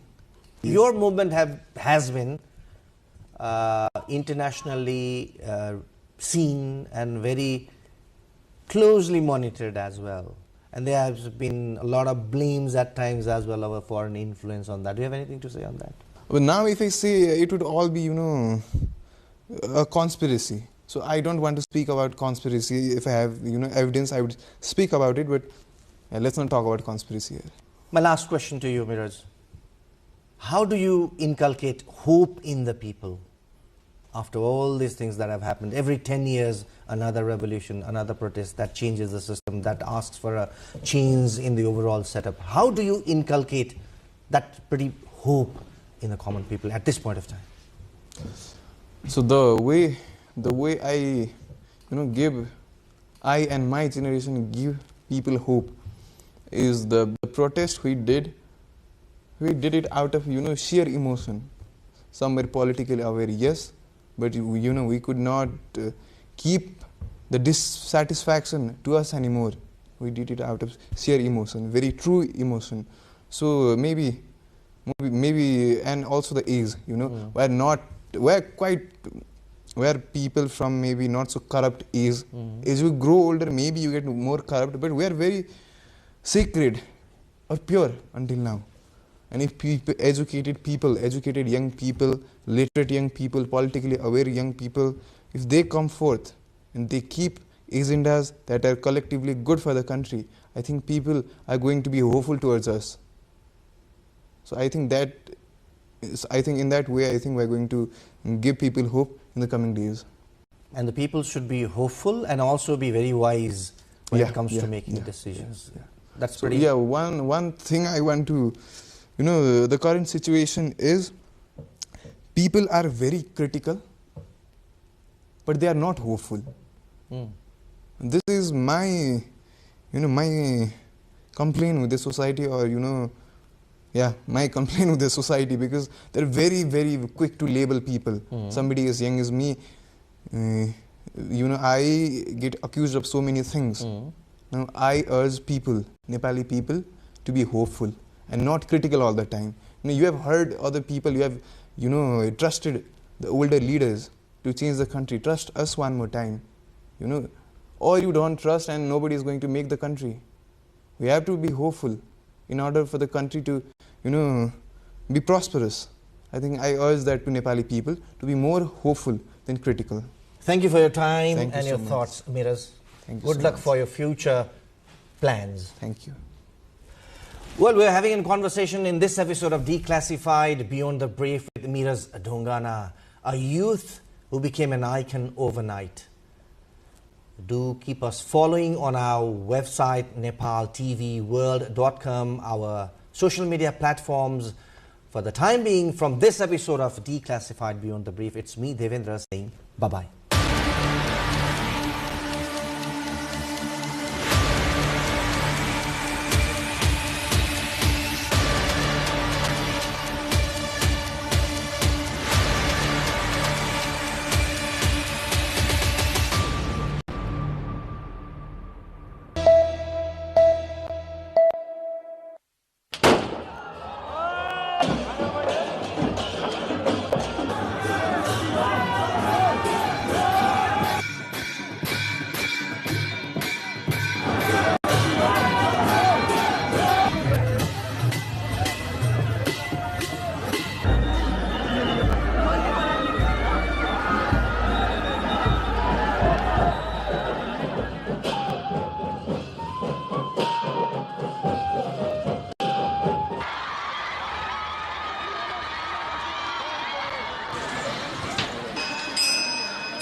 Every dawn begins with a promise.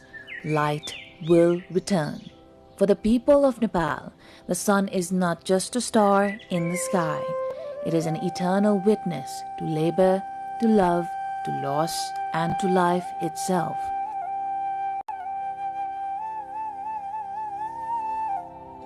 The scriptures call it Aditya, the giver of vitality, the sustainer of truth. Farmers bow to it before planting their seeds. Mothers pray to it for the well-being of their children. To the people of Nepal, the sun is not a distant deity. It is divinity made visible, and that reverence is best manifested in Chhat.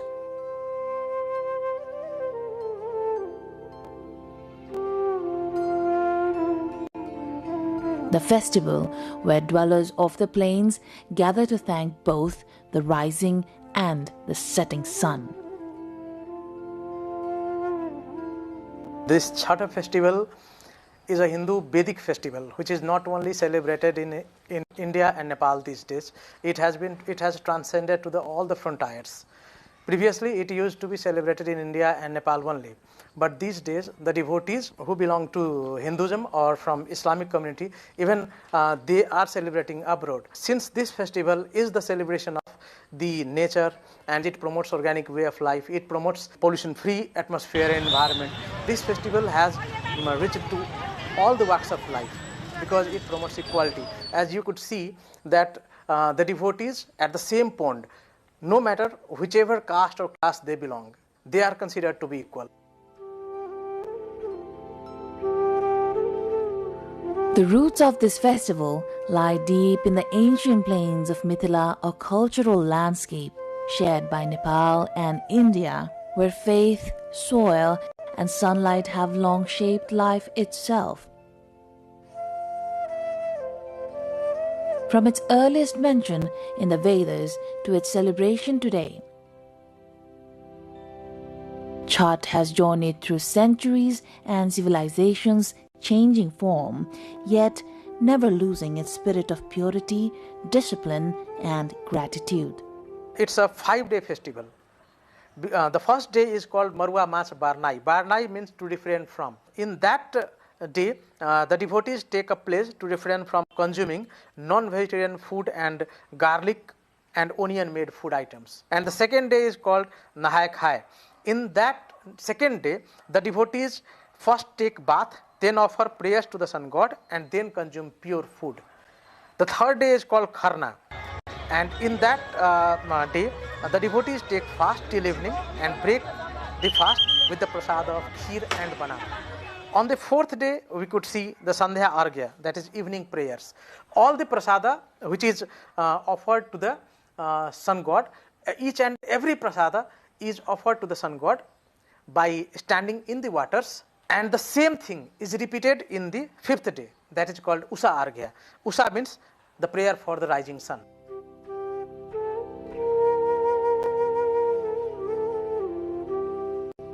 The festival unfolds over 5 days, each with distinct rituals and a shared focus on devotion. Families prepare offerings, maintain sacred spaces, and observe fasts while communities gather along water bodies, including river banks and ponds, to offer prayers to the rising and the setting sun.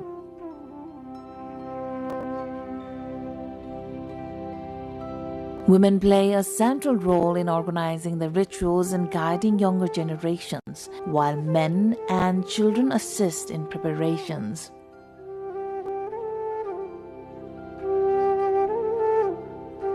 The collective participation reinforces family bonds and community cohesion, bridging generations in a shared cultural practice.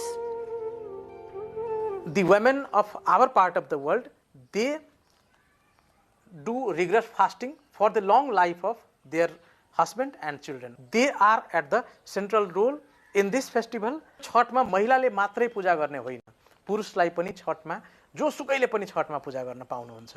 यहाँ कुनै जेन्डरको बायस छैन. तर हाम्रो women इम्पावरमेन्टलाई कहाँसम्म यसले role play गर्दो रहेछ, sustainable development गोल्समै हेर्ने हो भने जेन्डर इक्वालिटी कुरा गर्छ, वुमेन इम्पावरमेन्टको कुरा गर्छ. There is no use of Sanskrit mantra, there is no role of pandit, there is no any holy text which will prescribe the modality of the Chhath celebration.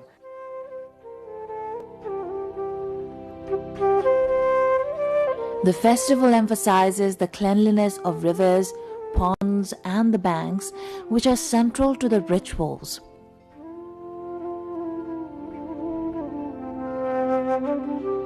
These practices reflect an understanding that devotion is inseparable from responsibility towards nature. The festival demonstrates how religious observances can reinforce sustainable interaction with natural resources, promote environmental stewardship, and instill awareness about protecting water, soil, and the surrounding environment.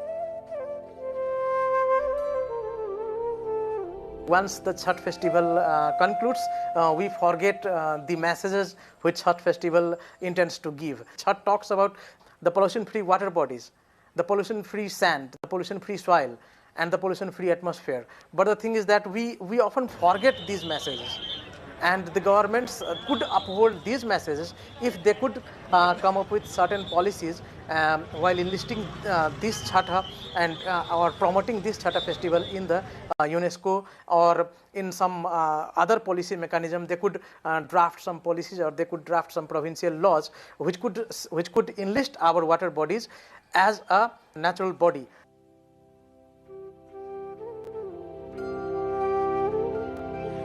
Chhat also supports local economies and traditional practices. Families rely on only locally sourced fruits, vegetables, and bamboo baskets, while vendors sell traditional items for the festival. Home-prepared offerings and locally produced goods strengthen community livelihoods and ensure that cultural indigenous skills and knowledge are preserved. By linking tradition with practical benefits, Chhat sustains both social and economic aspects of the communities and celebrate it.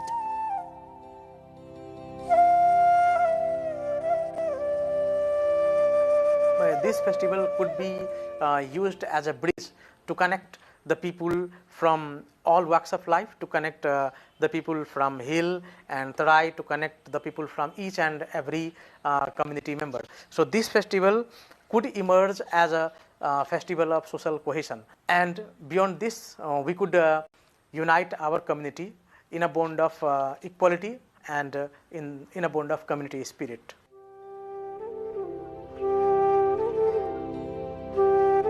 From Mithila to Kathmandu and beyond, Chhat bridges regions and generations. Its observance in urban centers and abroad shows how cultural traditions can adapt while maintaining the festival's essence.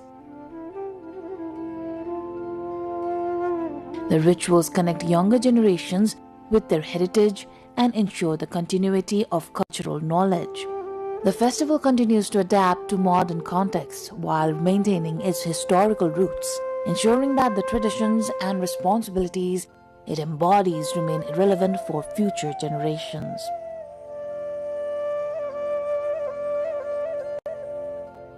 The Holy Scriptures also talks about Chhatha festival. Lord Sita had performed Chhatha festival after Lord Rama came from Banvasa. And once Ram Rajya was established, Goddess Sita had performed Chhatha for the well-being of Ram Rajya, for the well-being of the Ayodhya people. It's in Ramayana, Sita had performed Chhatha, and in Mahabharata, we could see that Kunti and Pandavas, they had also performed Chhatha.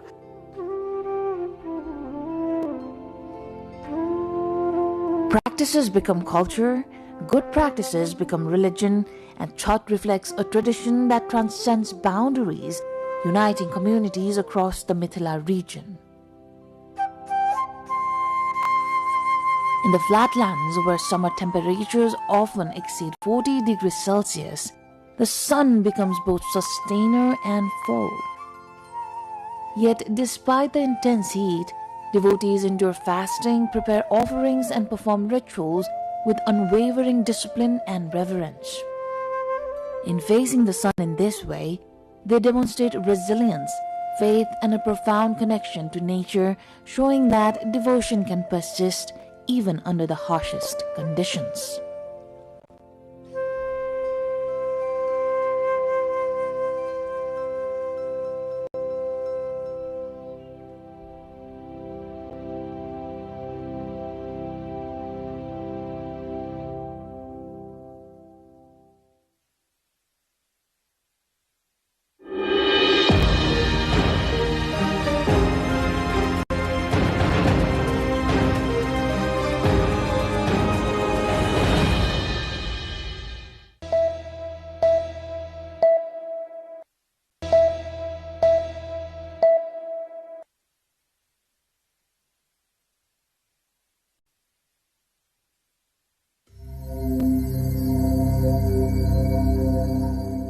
Bagmati प्रदेशका जिल्लाहरूमध्ये सिन्धुपाल्चोक पनि एक हिमाली जिल्ला हो। भौगोलिक रूपमा विकट भए तापनि ऐतिहासिक तथा पर्यटकीय रूपमा सिन्धुपाल्चोक जिल्लाको महत्वपूर्ण पहिचान रहेको छ। मेलम्चीदेखि 6 किलोमिटर उत्तर पूर्वको दूरीमा रहेको गुल्मा स्थान गोलमा राजा र गोलमा रानीको नामबाट रहन गएको किम्वदन्ती छ।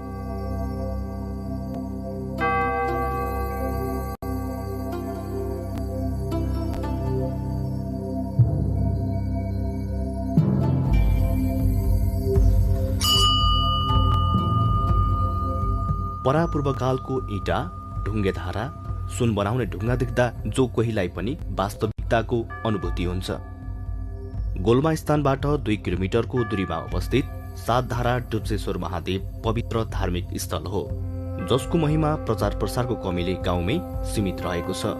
परापूर्वकालदेखि साधु सन्तहरूको तपोभूमि रहेको डुब्सेश्वर महादेवमा माघे संक्रान्तिको दिनमा झाँक्रीहरूले ढ्याङ्ग्रो जति ठटायो उति नै ढुङ्गाबाट पानीको धारा आउने सत्यता देख्दा जो कोही पनि अचम्मित हुन्छन्। यसै गरी लामा ओडार सातधारा डुब्सेश्वर महादेवबाट 2 किलोमिटरको दूरीमा पर्दछ। प्राकृतिक छट्टाले सुन्दर मनोरम देखिने यस स्थान लामाहरूको लागि अत्यन्त महत्त्वपूर्ण रहेको छ। पर्यटकीय दृष्टिले त यसको सुन्दरता र महत्त्व बडो गजबको पाइन्छ।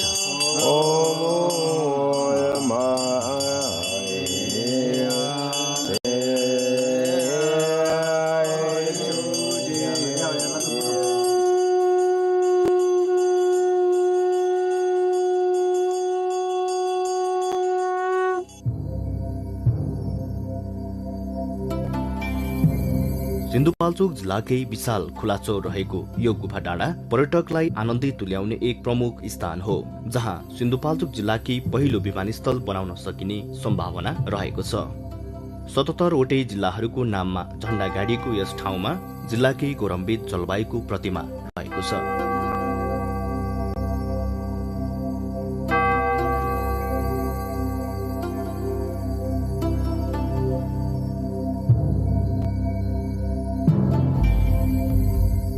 गुफा डाँडाबाट 1 घण्टाको पैदल यात्रापछि ओख्रेनी पुगिन्छ। सिन्धुपाल्चोक जिल्लाको इन्द्रावती गाउँपालिका वार्ड नम्बर 1 मा अवस्थित ओख्रेनी गाउँ सामुद्रिक सतहबाट 2253 मिटर उचाइमा रहेको छ। ओख्रेनीबाट पूर्वमा गौरी शंकर हिमाल, दक्षिणमा दक्षिणकाली मन्दिर, पश्चिममा गणेश हिमाल र उत्तरमा तीनचुले हिमाल रहेको छ। शेर्पा जातिहरूको बाहुल्यता भएको ओख्रेनीमा टिम्मुरको तेल तथा चौरीको छुर्पी स्थानीयहरूले उत्पादन गर्ने गरेका छन्।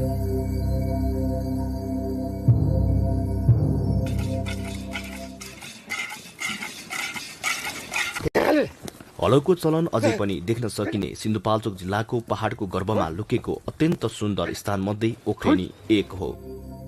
नेपालका पहाडी कुना कन्दराहरू आफ्नो सुन्दरता यसै गरी लुकाएर बसेका छन्। त्यो सुन्दरता उजागर गर्ने दायित्व तपाई हामीको हो। ओख्रेनीबाट 1 घण्टाको उकालो चढेपछि नौलिङ्गेश्वर महादेव पुगिन्छ। जनै पूर्णिमाको दिन यस स्थानमा वर्षेनी भव्य मेला लाग्ने गर्दछ। ग्याल्पो लोसारको दिन यस ठाउँमा शेर्पा समुदायले आफ्नो परम्परा अनुसार नाचगान गर्दछन्।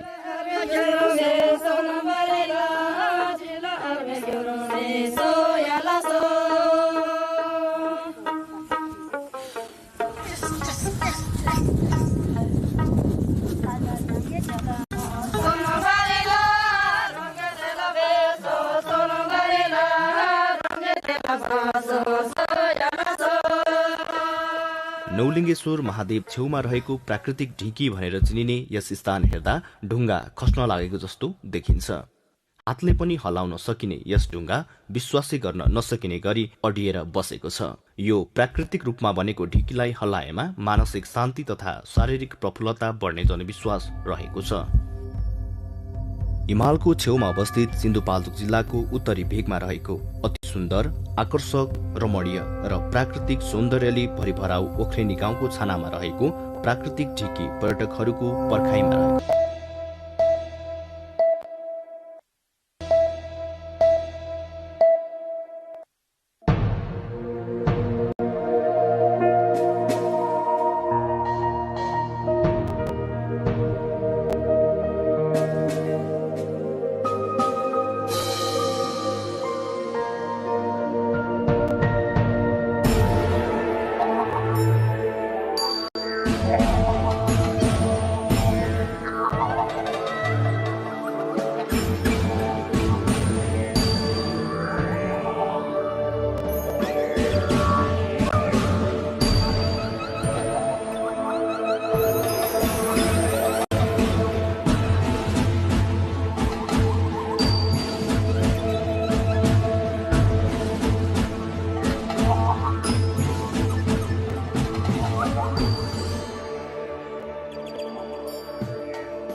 South Korea's government has announced that it has finalized an agreement to build nuclear-powered submarines in partnership with the United States. The US has approved the attack submarines and agreed to cooperate in sourcing fuel, according to a fact sheet released by the White House on Thursday.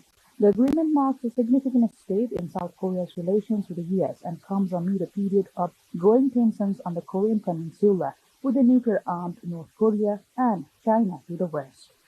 The agreement between the US and South Korea comes as leaders from both countries reached a broad trade deal earlier last month that would see reciprocal tariffs cut to 15% from 25%. US President Donald Trump had slapped a tariff rate on Seoul of 25% earlier this year, which his counterpart Lee Jae-myung managed to negotiate down to 15% after Seoul said it will invest $350 billion in the US, including $200 billion in cash investment and $150 billion in shipbuilding. In an earlier post on his social media platform Truth Social, Trump had said the vessels would be constructed at a shipyard in Philadelphia run by South Korean conglomerate Hanwha. Only 6 countries currently possess nuclear-powered strategic submarines: the US, China, Russia, the UK, France, and India. South Korea is a powerhouse when it comes to a civilian nuclear energy. It had a nuclear weapons program in the 1970s but gave it up following US pressure. So its ability to enrich or reprocess uranium is limited by the US, and it is entirely dependent on imports. The latest vessel program, meanwhile, is aimed at countering North Korea, which recently revealed that it was pursuing its own nuclear submarine program. At least 120 people, 100 of them police officers, have been injured in clashes during anti-government protests in Mexico City. Thousands of demonstrators marched in the Mexican capital to protest against violent crime and President Claudia Sheinbaum's government. Sheinbaum said the marches, which also took place in other cities, had been funded by right-wing politicians who oppose her government. The rally was organized by Gen Z youth groups drawing support from citizens protesting against high-profile killings, including the assassination just 2 weeks ago of Uruapan Mayor Carlos Manjo, who had called for tough action against cartels. Demonstrators dismantled parts of a barrier protecting the National Palace, where President Sheinbaum lives. Protesters waved banners displaying messages including "We are all Carlos Manjo," while others wore cowboy hats in tribute to him. Manjo was shot on 1st November while he attended a local festival. He was known for speaking openly about drug trafficking gangs in his town and cartel violence. Sheinbaum has been acting against cartels but resisting calls for another all-out war on drugs. Previous attempts by her predecessors have ended in bloody results.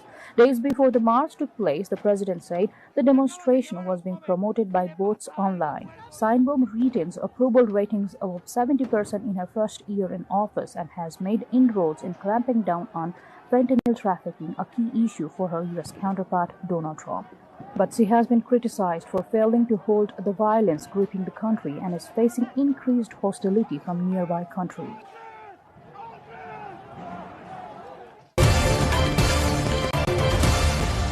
Rwandan-backed M23 rebels and the government of the Democratic Republic of Congo have signed a framework for peace. The ceremony was held in Qatar, which along with the US and the African Union has been trying to mediate an end to decades of conflict in the resource-rich region. The new framework also addresses humanitarian access, the return of displaced people, and the protection of the judiciary. It builds on a declaration of principles signed by the two sides in Doha in July, as well as a deal made in the same city last month on the monitoring of an eventual ceasefire. Earlier this year, the M23 captured the eastern region's main cities of Goma and Bukavu. Previous attempts to secure peace have failed. The USA's Africa envoy, Masad Boulos, said the document covered 8 protocols and that most still required work. He also acknowledged that prisoner exchanges and ceasefire monitoring had been slower than originally hoped. Kinshasa is demanding the withdrawal of Rwandan troops from its territory. Before that, in June, talks between Rwanda and DR Congo, brokered by Washington, resulted in the signing of a peace deal that was praised by US President Donald Trump as a glorious triumph, but was swiftly violated by the warring parties. M23 always has favored the talks mediated by Qatar, saying they will address the root causes of the conflict. Since January, thousands of people have been killed and hundreds of thousands of civilians forced from their homes. A large-scale campaign under the slogan "We Will Rebuild Gaza" has been launched in Gaza City with the participation of local organizations and United Nations agencies in an effort aimed at starting cleaning operations and removing debris left by the war. Dozens of participants, including UN officials, volunteers, and residents who recently returned from the south of the Strip, took part in the activities in the city center. Amjad Al-Sawa, director of the Palestinian NGO network, said the initiative represents a shared message to the world that the people of Gaza are capable of bringing life back to their city. UN agency officials also joined the cleaning efforts, reaffirming their support for local initiatives. They say the program carries out a daily solid waste collection and is currently preparing plans for the winter season to ensure proper management of water and wastewater. The campaign included the deployment of machinery and trucks to clear debris from the streets, while dozens of workers and volunteers took part in removing waste and cleaning public areas as part of broader efforts to restore life. For millions across northern India, during the November, the sky looks visibly hazy and merely stepping outside feels like a challenge. For many, their morning routine starts with checking how bad the year is. But what they see depends entirely on which monitor they use. Government-backed apps like Safar and Samir top out at 500, the upper limit of India's AQI scale, which converts complex data on various pollutants such as PM2.5, PM10, nitrogen dioxide, sulfur dioxide, carbon monoxide, and ozone into a single number. But private and international trackers such as IQYear and open-source monitoring platform AQI routinely show far higher numbers, often shooting past 600 and even crossing 1,000 on some days. This contradiction leaves people asking the same question every year: which numbers should they trust, and why doesn't India officially report air quality beyond 500? India's official air quality scale shows readings above 200 pose clear breathing discomfort to most people on prolonged exposure. Readings above 400 and up to 500 are classified as severe and affect healthy people, while also seriously impacting those with existing diseases. The scale, however, does not go beyond 500, a cap set more than a decade ago when the National Air Quality Index was launched. For example, the World Health Organization guidelines classify PM2.5 labels particulate matter smaller than 2.5 micrometers, above 15 micrograms per cubic meter in a 24-hour period as hazardous, while in India the threshold is 60 micrograms. Government officials admit that the 500 cap was originally set to avoid creating panicking, as crossing that mark signaled an alarming situation requiring immediate mitigation. But this approach effectively flattens the data. Anything above 500 is treated the same on official monitors, even if the real concentration is much more higher. 3 Chinese astronauts whose return to the Earth was delayed by space debris hitting their vessel last week landed in China on Friday afternoon, according to state broadcaster CCTV. The astronauts are due to return to the Earth 9 days ago after completing a 6-month mission on China's permanently inhabited Tiangong Space Station, a program known as Shenzhou, or Divine Vessel, when the crack was discovered. The crew left Tiangong on another spacecraft, the Shenzhou 21, according to CMSA, touching down at the Dongfeng landing site in North China's Inner Mongolia Autonomous Region. The mission began in April and went smoothly until the debris incident forced the Shenzhou 20's return, originally scheduled for November 5, to be postponed. The delay, while only 9 days, was highly unusual for a program that had run like a clockwork and in the past year reached new milestones with the deployment of astronauts born in the 1990s, a world record spacewalk, and plans to send the first foreign astronaut from Pakistan to Tiangong next year.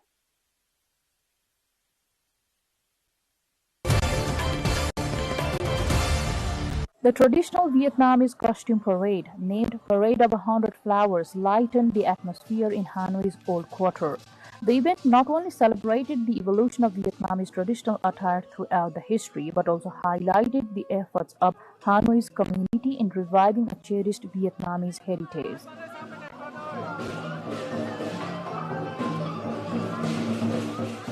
The parade opened with the festive sounds of drums and horns during the ceremony. More than just a burst of color, the Parade of 100 Flowers highlighted how young people are breathing new life into a traditional Vietnamese dress.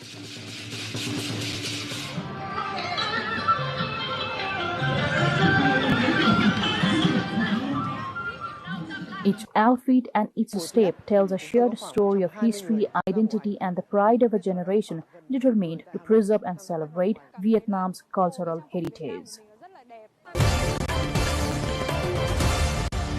Weighing in at more than 2 tons, French farmers claim to have cooked the world's largest turkey fillet. The record attempt was made by a group of volunteers and union members of the Young Farmers Group Savoy in Albertville. Most of the proceeds will go to the cattle farms that have been affected by the contagious nodular dermatitis epidemic. Organizers say the giant dish required over 700 kilograms of potatoes, 350 kilograms of revolution, and hundreds of liters of cream and white wine. Crowds gathered early in the morning to watch the preparation, which took nearly 6 hours from the start to finish. Local officials attended the event, praising the effort as both a culinary feat and a moment of solidarity for the region's livestock breeders.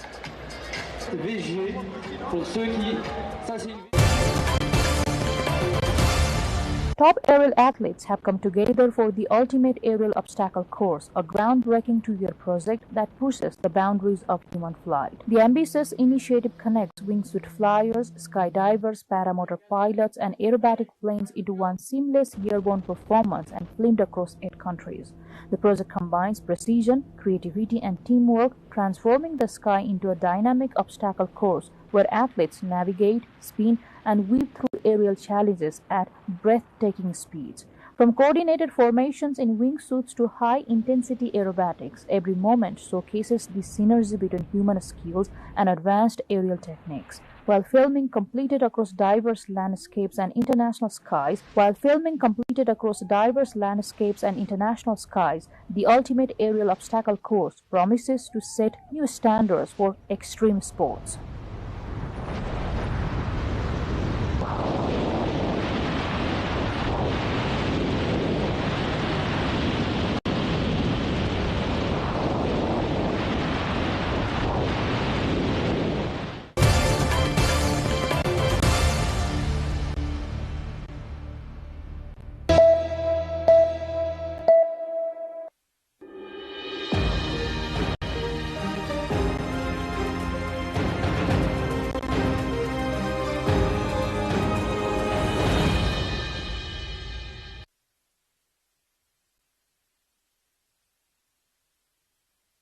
सदा Bhavani दाहिन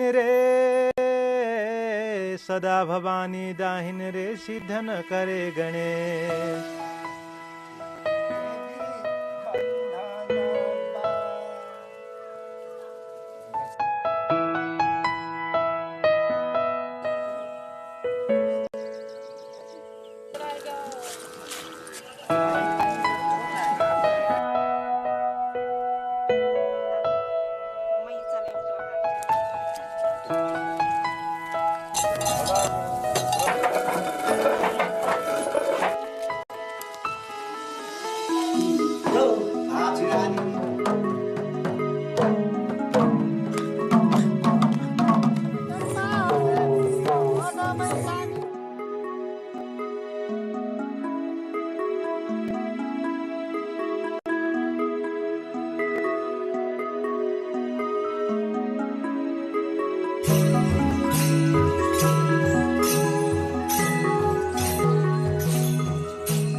Tharu, the indigenous community of the Tarai Plains of Nepal.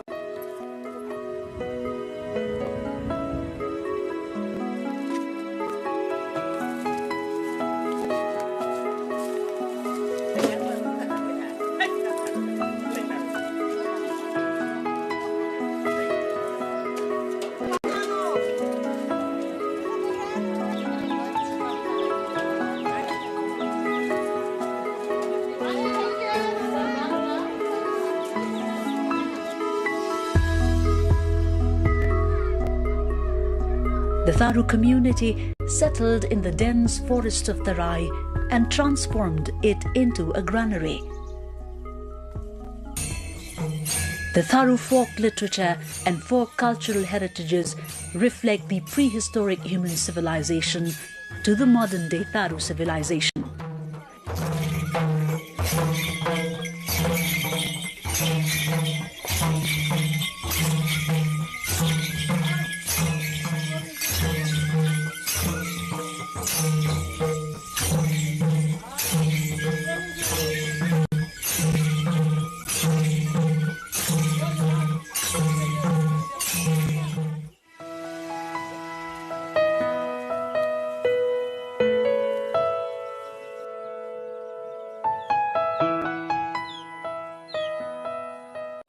The traditional houses, clay-made utensils, wooden items, tribal words and use of tantric phrases exemplify it.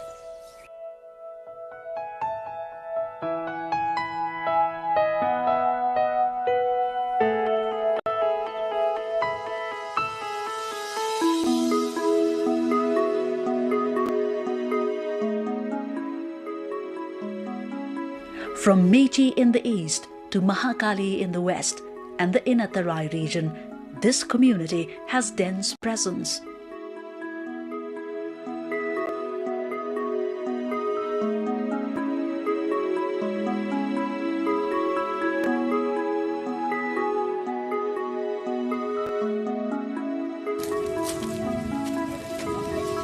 Acknowledging the fact that all Tharus of Nepal are not of the same origin on basis of culture, Dang district is considered as the main place of origin of all Tharus except the Rana Tharus and Kataria Tharu of Kanchanpur district.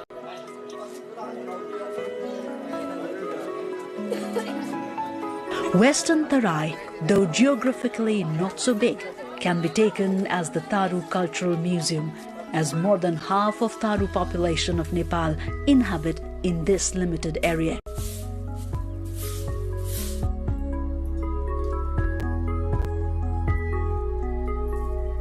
Rana Tharu, Kataria Tharu and Dangora Tharu hold a distinct identity in the Western Tarai Plains.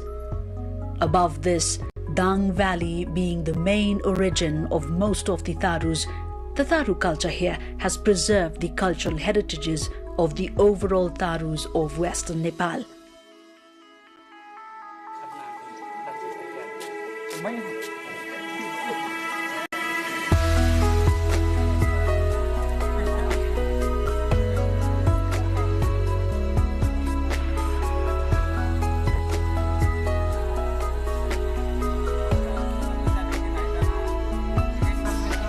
The malaria eradication program and land reform program run in Nepal attracted other cultural communities of neighboring hills to the Western Tarai Plains.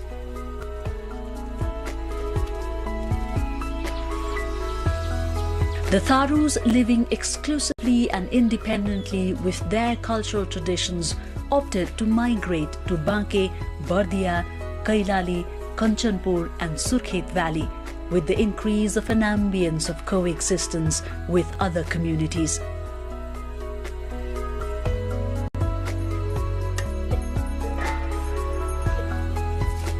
With the trend of migration rising, the Tharus were reduced to minority in their native land. Nonetheless, they were successful in retaining and conserving their cultural heritage that originated in the soils of Western Plains.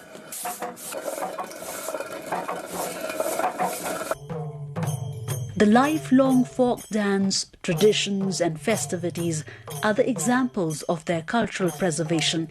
The Tharus have successfully kept alive traditional practices, spirit, mutual unity and harmony, which are an eminent part of their lives today as well.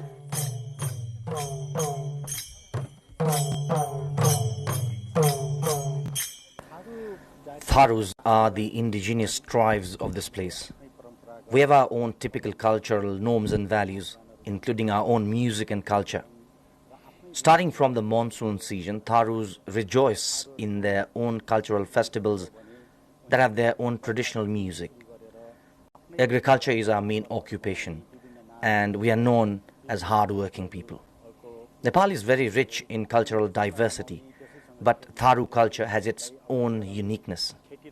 I believe preserving Tharu culture could be a boon in developing tourism as well in this region. However, it is very important to preserve and promote Tharu culture, especially among the youths. Proper planning and programs to preserve and promote Tharu culture from the government is a must.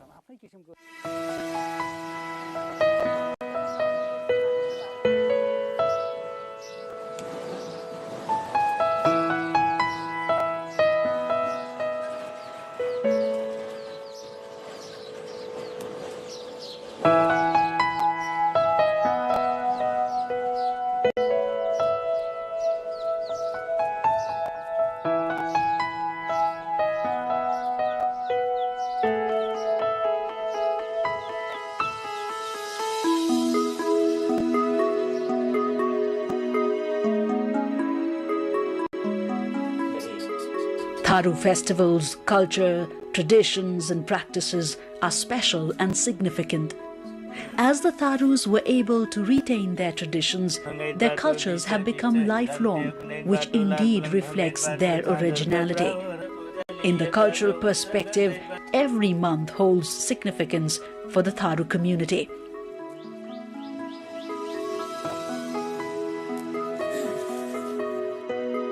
Magh 1st of the Nepali lunar calendar, culturally known as Maghi, is the special day for the Tharus.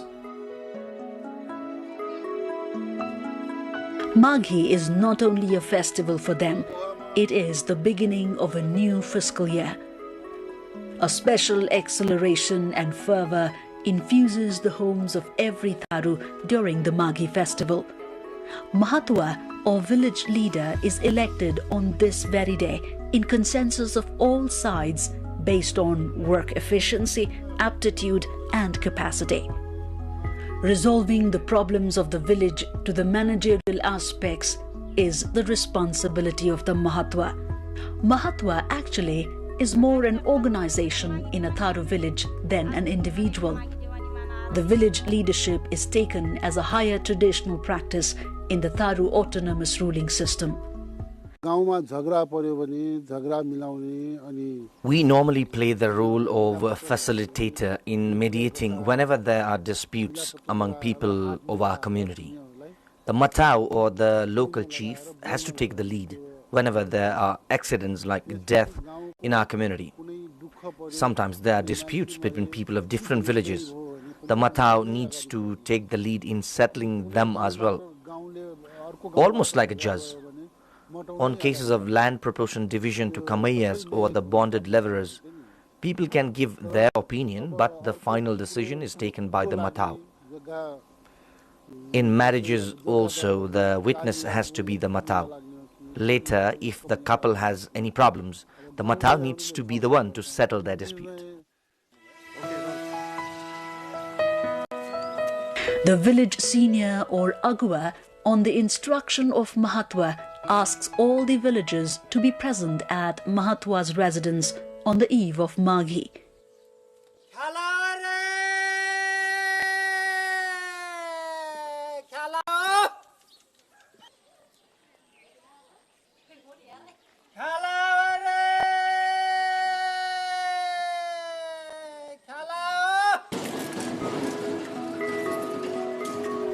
Khyala is the village council of Tharus, where every decision is taken in consensus of all sides.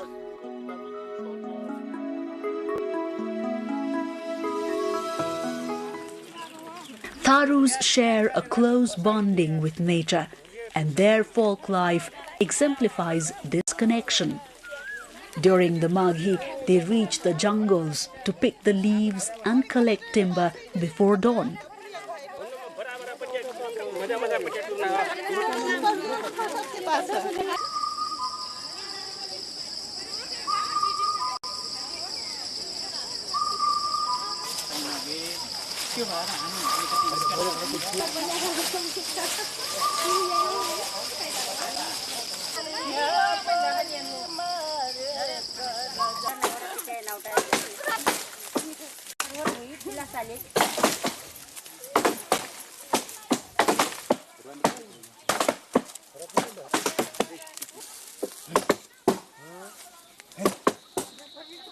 Some go for fishing, as fish is the speciality of Tharu dishes.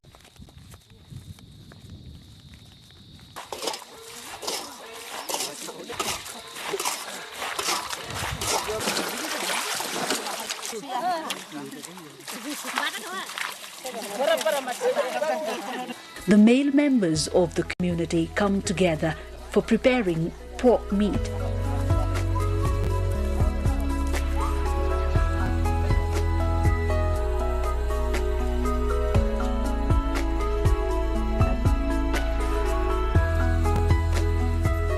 While the Tharu women get busy in cooking delicious dishes like tikri and making alcohol at home. This kind of cultural activities is not only a necessity, but also a higher degree of practice of unity and teamwork within a village.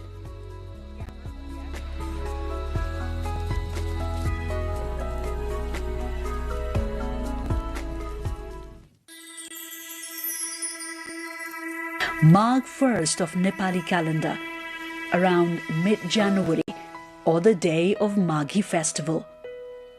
The rays of the sun are yet to fall on earth.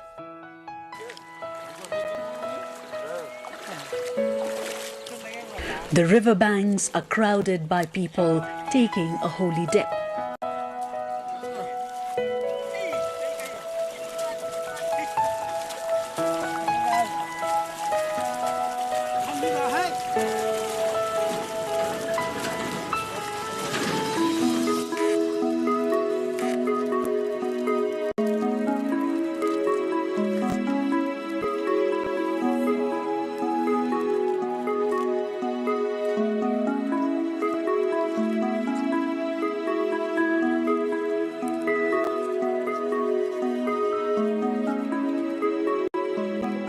Songs can be heard playing in the background.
Water-filled pots or kalash are placed by villagers on either sides of the road as a gesture of extending greetings, while these footsteps return towards villages from rivers to the tunes of the music.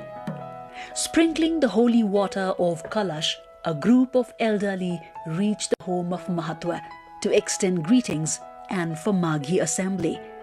They take a seat after greeting him.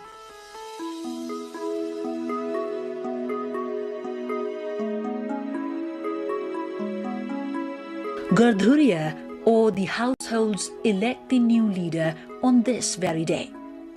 The assembly concludes after reviewing the overall activities of the previous year and chalking out the new plans for the new year. This is followed by feast and dance. Women perform the traditional Tharu dance of Maghauta.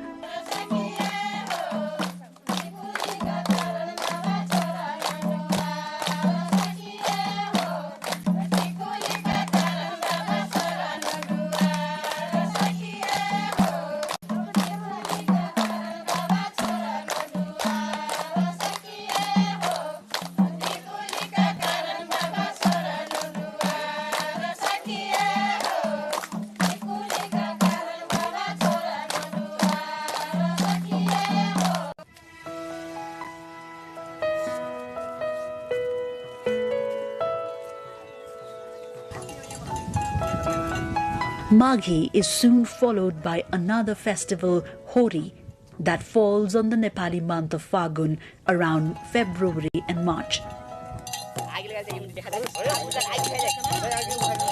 This festival is celebrated by the Tharus ritualistically.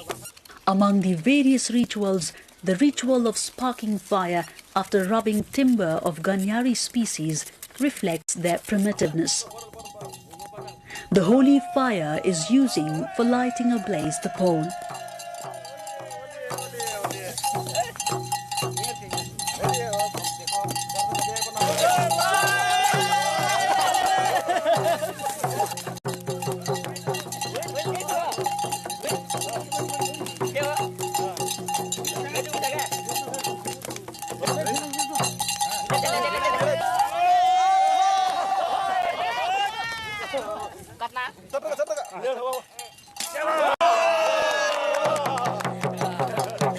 The fire used for lighting the pole is taken to home by every Gardhurya and kept safely. The same fire is used for cooking the food throughout the year. Fag, that is sung marking this occasion, has lusty lines. In the ancient times, it was called Madan Utsav, or festivity of lust or passion.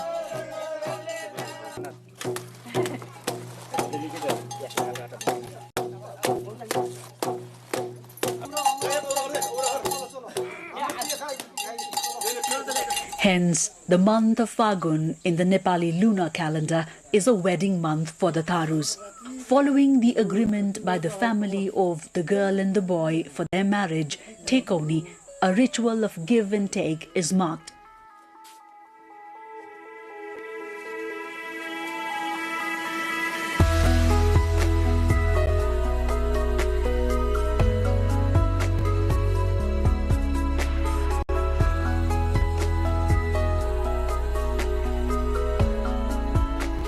ऊपर बद्रीबा तर धरतीबा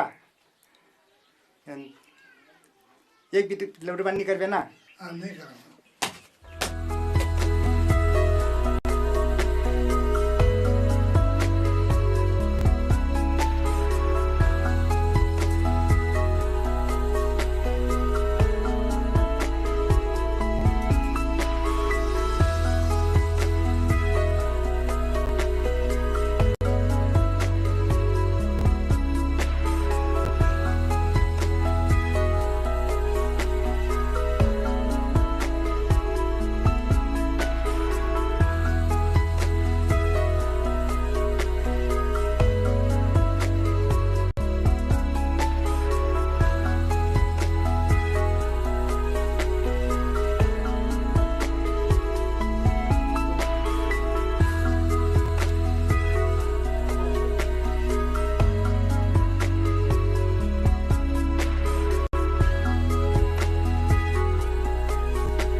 On the wedding day, Diuli Darna, a special ritual is marked at the bridegroom's home.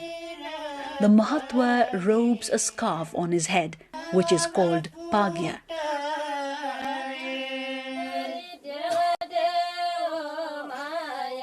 The groom takes out Barchi from his native worship place, Duhar. Taking the Barchi is a symbol of war culture for the bride.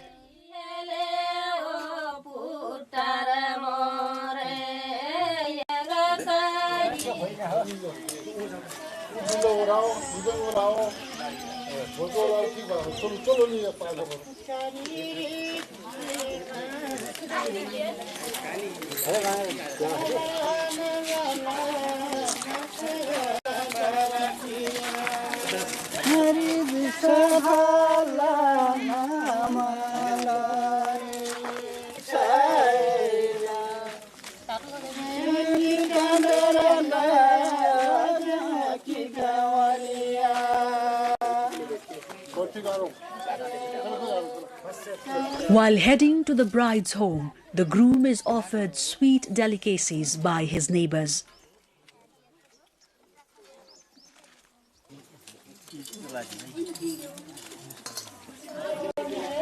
The groom then sits on a dola, a wooden carrier, and reaches the bride's home.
The bride's mother welcomes the groom with kalash on her hands and circumambulates the groom thrice.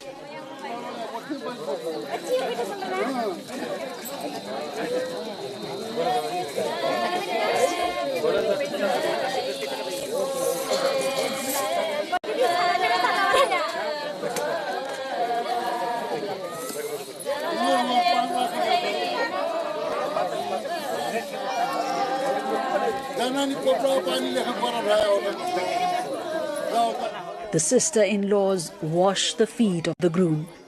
The wedding guests from the groom's side enjoy the feast.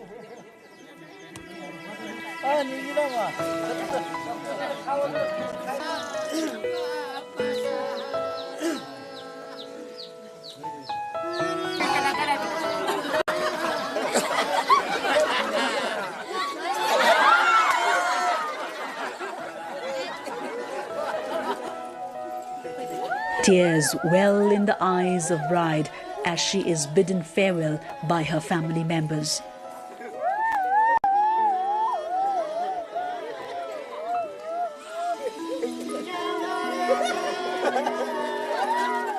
The bride is then carried on the dola to the groom's house.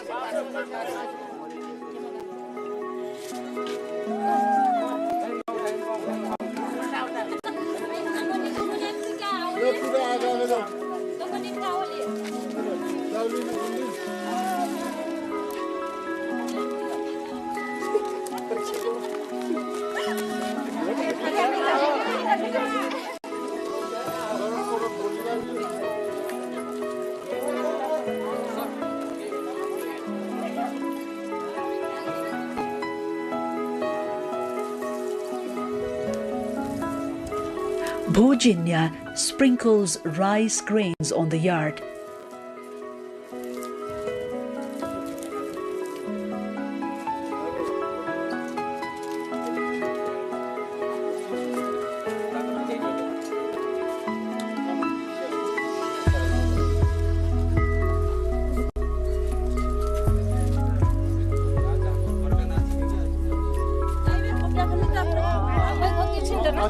A pot full of fire is placed in front of the bride and groom.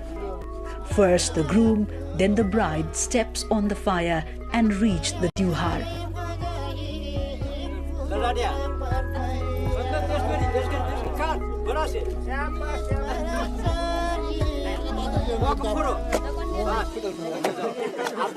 Folk belief has it that stepping on the fire by the newlyweds means accepting each other, keeping the god of fire as a witness. The sisters of the groom then take certain amount as a gift and clear the way for the newlyweds.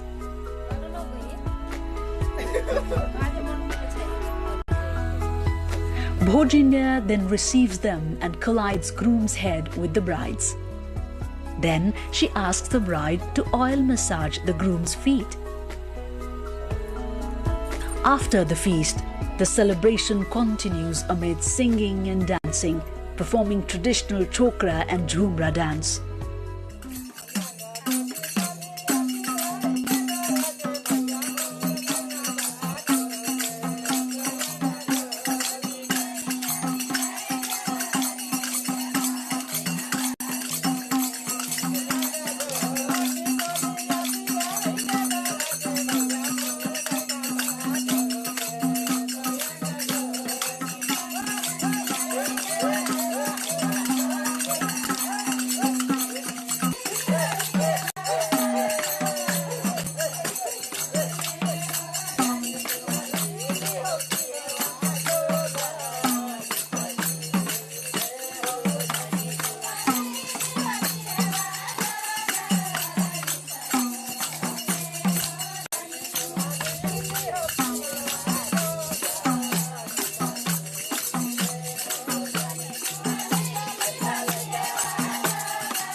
विशेषतः पश्चिम नेपालको थारू समुदायमा धेरैजसो The culturally rich Tharu community of Western Nepal is backward in social and economic fronts.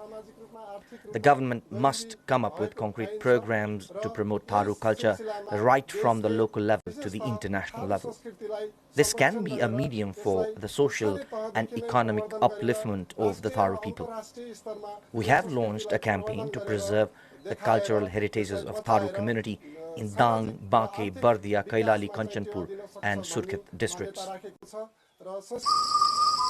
The Nepali month of Chaitra and Baisakh, or the spring season, is the season of going to the jungles for collecting timber and fodder. The men and women together go to the jungles. They sing Sajana Maina Tharu folk songs while picking leaves or collecting timber. The word Sajana comes from the Hindi language and indicates the folk song has high amount of love and passion, while Maina is the folk song in which the lovers or a girl expresses her inner feelings, symbolizing the bird Maina as a medium.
Among the folk cultural rituals of Tharus, the special ritual of Rath Lausarna and Dhurra Lausarna are considered important and are held by Dharhaya Gurua for maternal and neonatal health in the Nepali month of Jesta and Kartik. This ritual is one of the Tharu folk treatment methods done through tantric medium. Saptamatrika is worshipped during this ritual.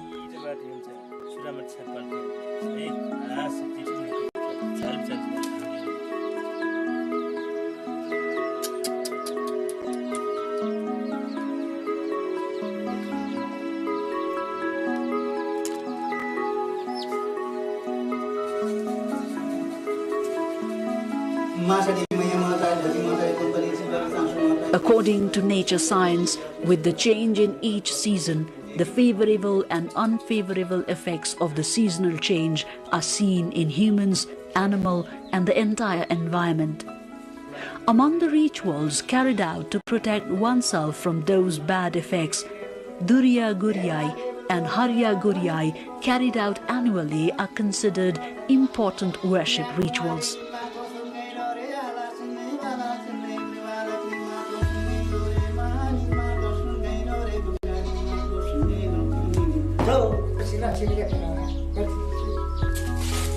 After the Dhurya Guryai that is organized in the month of Jesta, the band musical instruments and dance performances are resumed after concluding Harya Guryai in the month of Bhadra.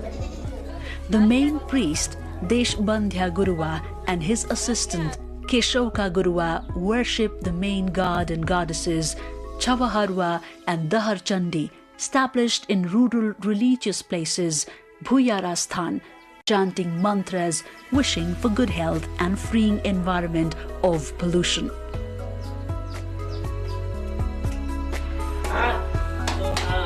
The Tharus share a close relation with the forest, and as tiger inhabits in the forest, it is worshipped as Bagreshi goddess in Tharu folk culture.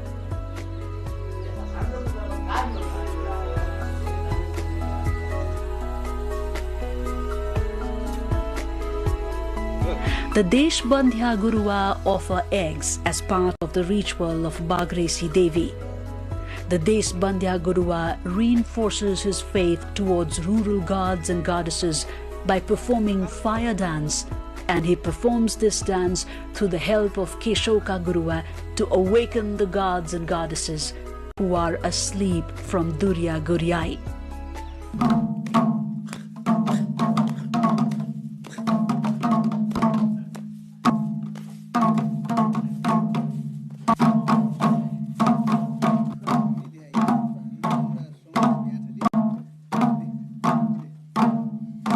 There is a folk belief that the classical tunes of traditional musical instrument madal used during the fire dance eventually chases the evil spirit away.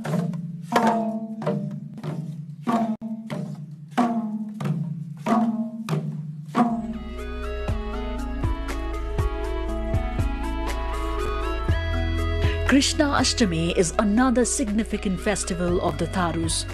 On this very day, Lord Krishna is worshipped by putting on a huge tika. Thus, the birthday of Lord Krishna is called Astimki.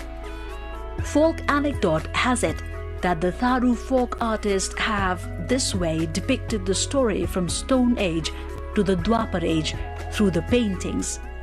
Each painting has its own story. Folk belief has it that the first man of Tharu ethnicity, Gubarba, sitting on the boat, saved himself and his epics by riding on a boat during the end of each age, known as Yug. The images depicted in the painting that are of the evolution stages of fishes, crabs, earthworms, stories of the 5 Pandavas and Draupadi, among others, showcase the Tharu folk cultural history. All in all, this is a painting filled with Tharu folk philosophy.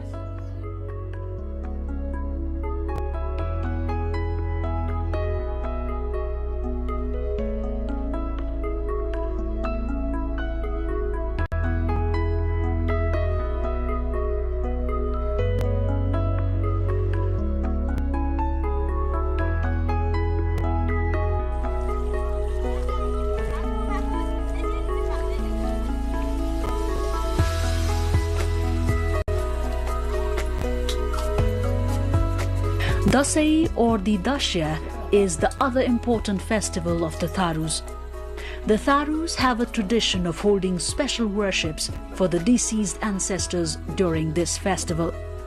The wife of the Mahatwa prepares a special kind of delicacy, dhikri, for offering it as a prasad or offering to the deceased ancestors.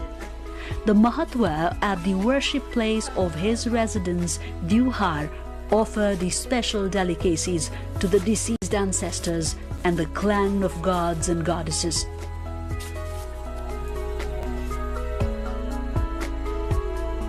After offering all these delicacies, the Dewhar room has to be left in silence.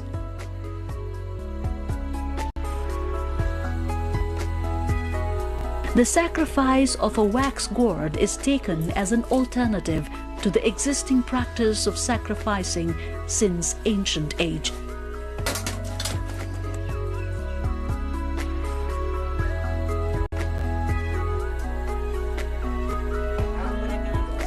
Men, women and youths assemble at the residence of Mahatwa in Dasai to receive tika, blessings and exchange greetings.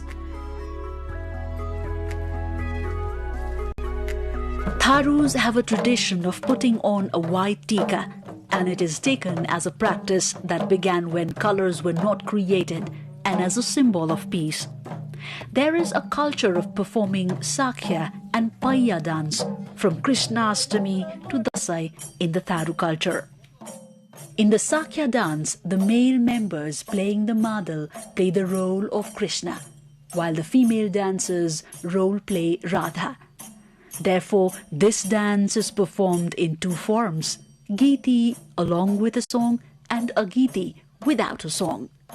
This dance is performed in 22 musical beats. However, these beats are now in the verge of extinction.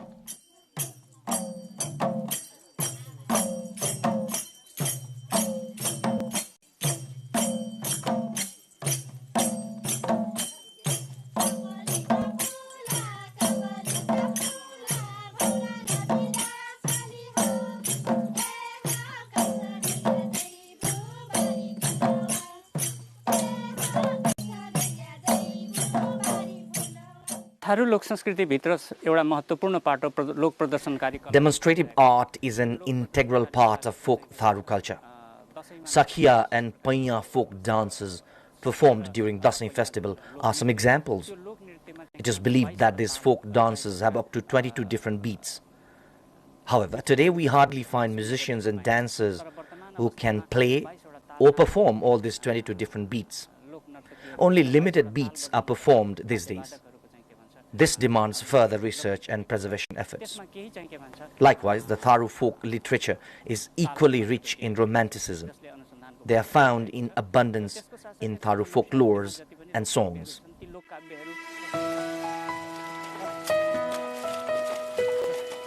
The main occupation of Tharu is agriculture.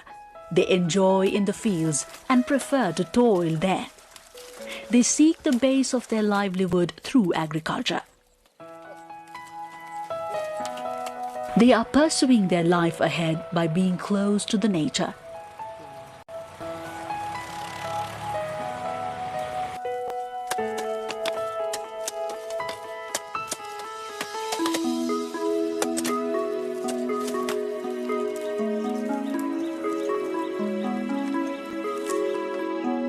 The Tharus believe in traditional values, hence believe the Barka dance should be performed if natural disasters occur. The Mahatawa for the same calls village assembly or Khyala. The Barka dance is organized as per the decision of the Khyala. The Barka, that is a folk musical Tharu drama with Tharu folk philosophies, starts with pious steps of various gods and goddesses and concludes with a sequence of Kurukshetra war from the Mahabharata epic and the ascent to heaven. At the end of the dance, the dancers in guise of 5 Pandavas and Draupadi hide their weapons under the Shami tree, which is believed is a depiction of Pandavas going to the Virat kingdom during their incognito stay or the Agyatbas. As per the Tharu folk belief, keeping the akshata used in this dance with oneself will protect one from evil eyes and spirits and helps in curing various illnesses. There is a local belief that touching the bamboo pole that is a symbol of Shiva Lingam or the phallic symbol of Hindu god Shiva relieves oneself from various physical pains.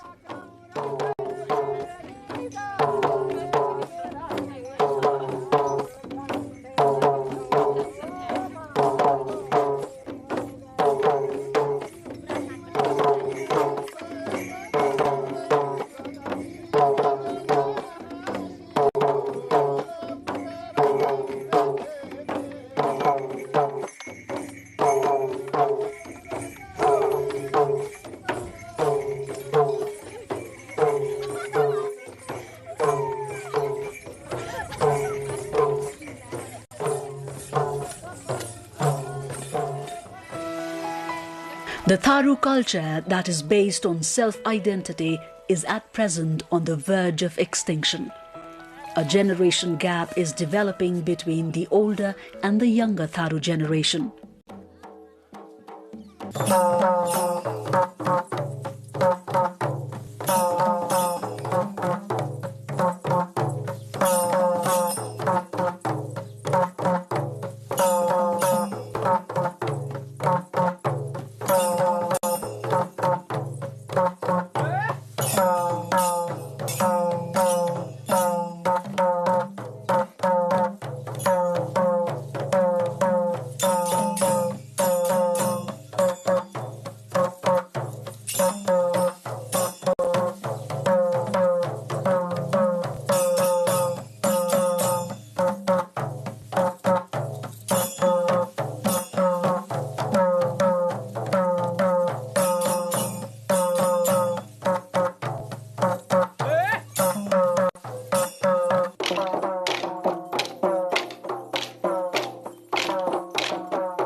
Changes are but natural.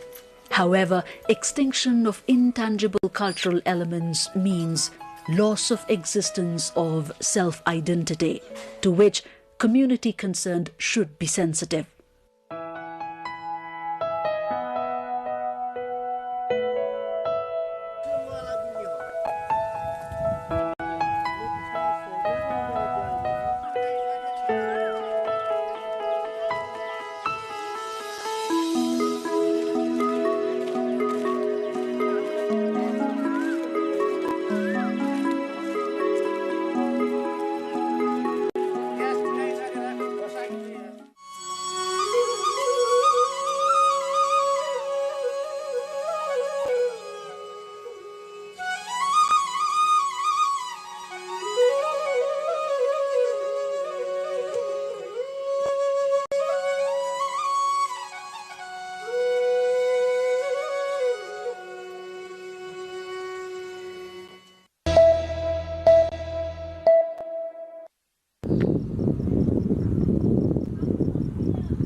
गुरु गोरखनाथका तपोभूमि गोर्खा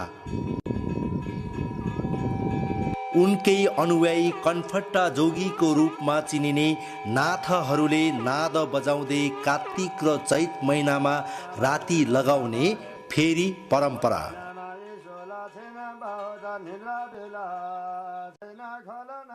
चैत र कार्तिकमा चाहिँ यो बजाइन्छ। यो बजाएपछि नाथ बजेपछि काल पनि भाग्छ भने नाथ बजे काल भए काले कानेका दूर जाए भनेर हामीले फलाकिन्छ यसलाई। यो कृष्ण सागरको सिङ हो।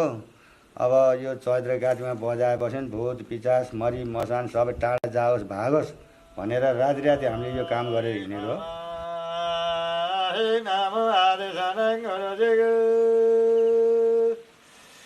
काउना गुरुले ज्ञान दे काउना गुरुले कान फारे सतह गुरुले ज्ञान दे अलखा गुरुले कान फारे अब हामीले यो बाबाजे पालादेखि नै यो गोरखनाथको चेला बनेर कान चिरेर अब हिँडेको। पृथ्वीनारायण शाहको सन्धि विग्रह कूटनैतिक सम्बन्धमा कनपट्टा जोगीहरूको अत्यन्त ठुलो महत्त्वपूर्ण स्थान छ। कौटल्यको शब्दमा भन्ने हो भने राज्य जोडिएको छिमेकी शत्रु हुन्छ, त्यसभन्दा टाढाको छिमेकी चाहिँ मित्र हुन्छ।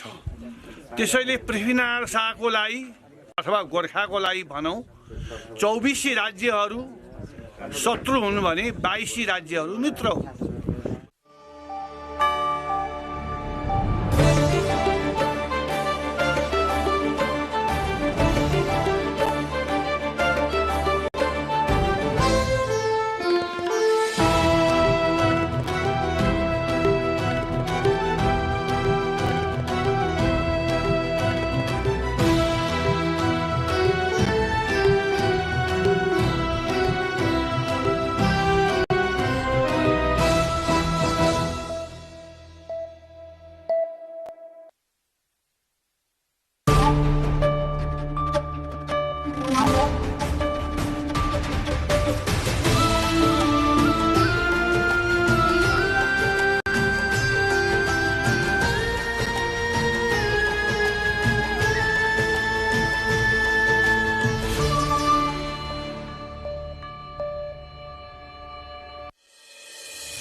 Deadline for political party registration ends in Nepal with 122 parties registered.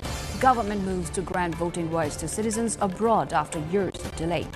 Nepal-India 9th bilateral coordination meeting of security forces concludes in New Delhi. Pledge closer cooperation to secure shared border. South Korea to build nuclear-powered submarines in U.S. partnership. Deal strengthens defense ties amid regional security concerns. Dozens injured as anti-government protests erupt in Mexico City. Youth-led march demands justice amid ongoing violence and cartel threats. And Nepal Premier League kicks off at upgraded Tribhuvan University cricket ground. New facilities mark milestone for day-night matches. I'm Smita Singh Thamang and this is NTV World News Hour. We're coming to you live from Kathmandu at 2200 hours. Across the globe, it's 4:15 p.m. in London, 1:15 a.m. in Tokyo, and 3:15 a.m. in Sydney. Now the news in detail. The Election Commission of Nepal continues its process of registering new political parties and dissolving inactive ones, maintaining a total of 122 parties to date.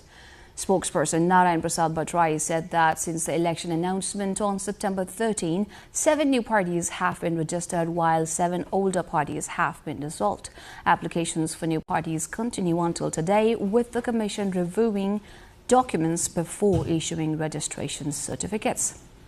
Currently, 28 new party applications are under consideration. Ahead of the upcoming House of Representatives election, all parties, old and new, must register separately between November 16 and 25.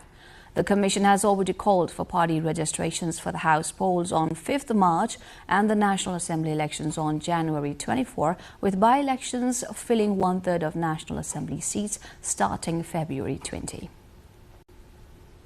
Nepal is moving to grant voting rights to its citizens living abroad, a reform long demanded by migrant workers who support the country's economy. The Home Ministry says an ordinance is being prepared to allow overseas ballots for the first time, initially through the proportional representation system.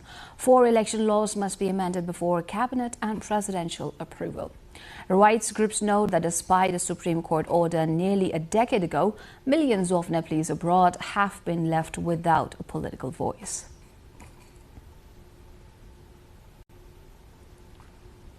Nepal and India have agreed to strengthen cooperation along the shared 1,700-kilometer border, one of South Asia's busiest frontiers. The announcement came during the 9th bilateral meeting between Nepal's Armed Police Force and India's Border Security Force in New Delhi from November 12 to 14. Officials say the focus will be on combating drug trafficking, smuggling and illegal trade through better intelligence sharing, joint patrols and coordinated training.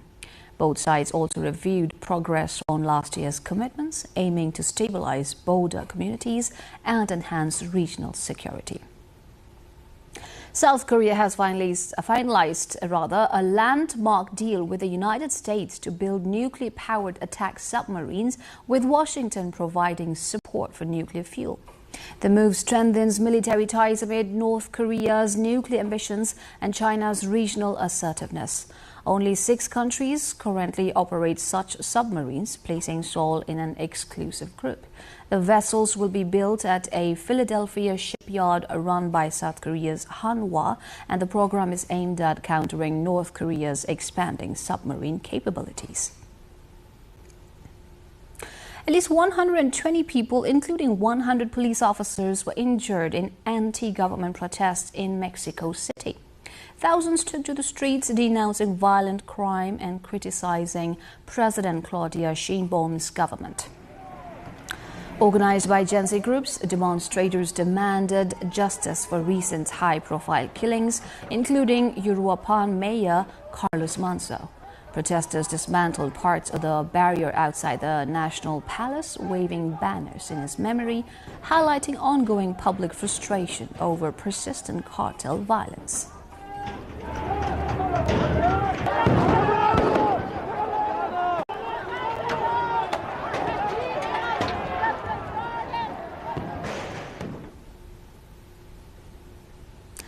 Nepal is set to host the second edition of the Nepal Premier League from tomorrow, with major upgrades at Tribhuvan University International Cricket Ground in Kirtipur. For the first time, the stadium will host day-night matches with new floodlights. Renovated pitches, improved drainage, expanded spectator facilities, digital scoreboards and modern amenities aim to bring Nepali cricket closer to international standards. Officials say the upgraded stadium is fast becoming a symbol of national sporting pride. More on this later in News Hour. For now, we'll take a short break. After the break, more news from Nepal and around the world. Stay with us.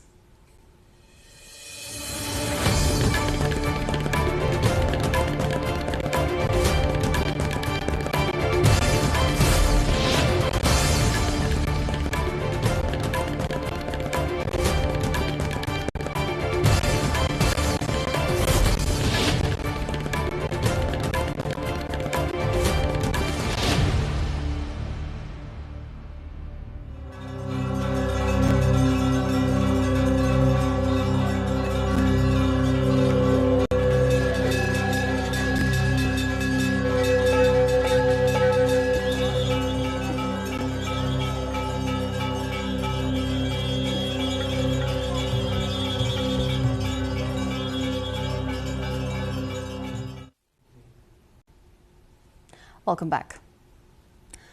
Remittance and flows to Nepal have surged by over 35% in the first 3 months of fiscal year 2025-26, reaching 553.31 billion rupees, according to Nepal Rashtra Bank. In dollar terms, the inflow rose nearly 30% to $3.94 billion. The mid-September to mid-October period alone saw 201.22 billion rupees in remittances, up from 144.17 billion last year. Net secondary income or net transfers also jumped to 610.61 billion.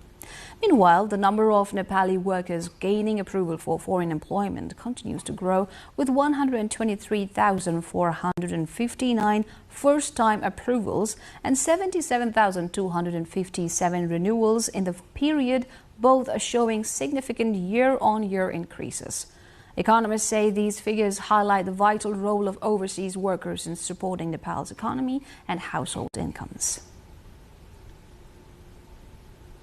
Nepal police have arrested 4 people, including 2 Indian nationals, on charges of smuggling and selling brown sugar, a potent form of heroin increasingly trafficked across South Asia's open borders. A special team from Nepal's Narcotics Control Bureau made the arrest in Kathmandu, acting on a tip-off. Police say the group had smuggled the drugs from India, and officers recovered nearly 1 kilogram of brown sugar during the operation. The suspects, 2 from Nepal's eastern districts of Rajbiraz and Morang and 2 from India's Bihar region, were presented to the media today. Authorities say the case highlights growing narcotics networks operating across the Nepal-India frontier. An investigation is now underway under Nepal's Narcotics Control Act.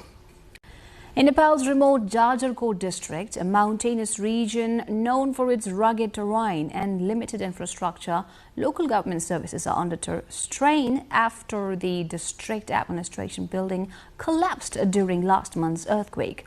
Officials say temporary structures are being used to provide services, but large crowds of residents have gathered, often exceeding available space. Even the nearby District Coordination Committee office now operates from makeshift shelters.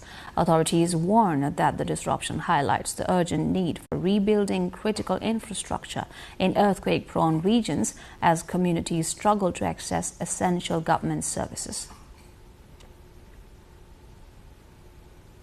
As Nepal gears up for its upcoming elections, the political landscape is shifting rapidly. So far, 122 parties are officially registered, with several new applications still under review.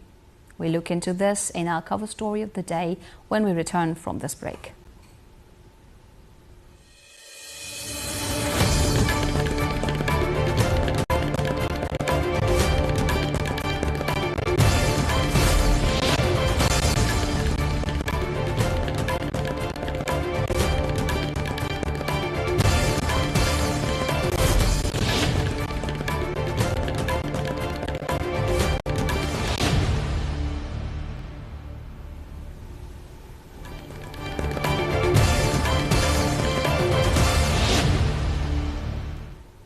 Welcome back.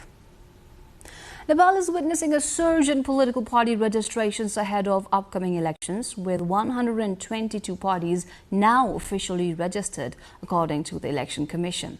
Historically, every major political shift in Nepal has led to a rapid rise in the number of parties. After the 1990 movement, 20 parties contested the 1991 general election, yet only 10 won seats. Following the 2006 movement, 54 parties participated in the 2008 Constituent Assembly elections. After the 2025 Gen Z movement, the number of registered parties rose to 123, with many independent candidates from previous elections forming their own parties. Analysts say federalism, identity-based politics, splits in older parties, and local issue-focused groups have driven this growth. Increasing political instability and public demand for alternatives continue to fuel new party formation. While the rise in parties strengthens democracy, experts note that qualitative changes within parties remain limited. The Election Commission warns that ballots will be longer, but says there are no major hurdles expected in managing the elections. As Nepal heads towards House of Representatives elections on March 5, 2026, both the Election Commission and political parties are navigating a flurry of new registrations, highlighting the rising influence of youth-led political movements. Birat Anupam brings you the latest as of Sunday evening.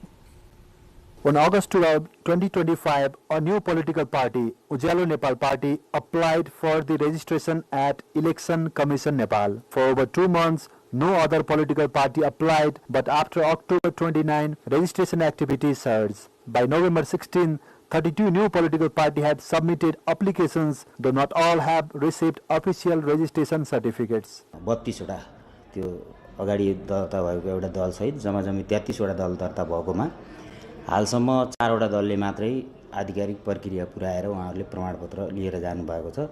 With youth leaders increasingly visible in the political arena, upcoming elections on March 5, 2026 is all set to see many new political parties. Not all youths have registered political party. Even those who earlier have applied for the registration have rolled back their plan for now. Initially, we concluded to form a Gen Z party with the spirit of the Gen Z movement, but later, with the course of time, when the formulation was undergoing, so me and our central committee member thought that and also during that process, many ideas were indulged inside our Central Member Committee and outside.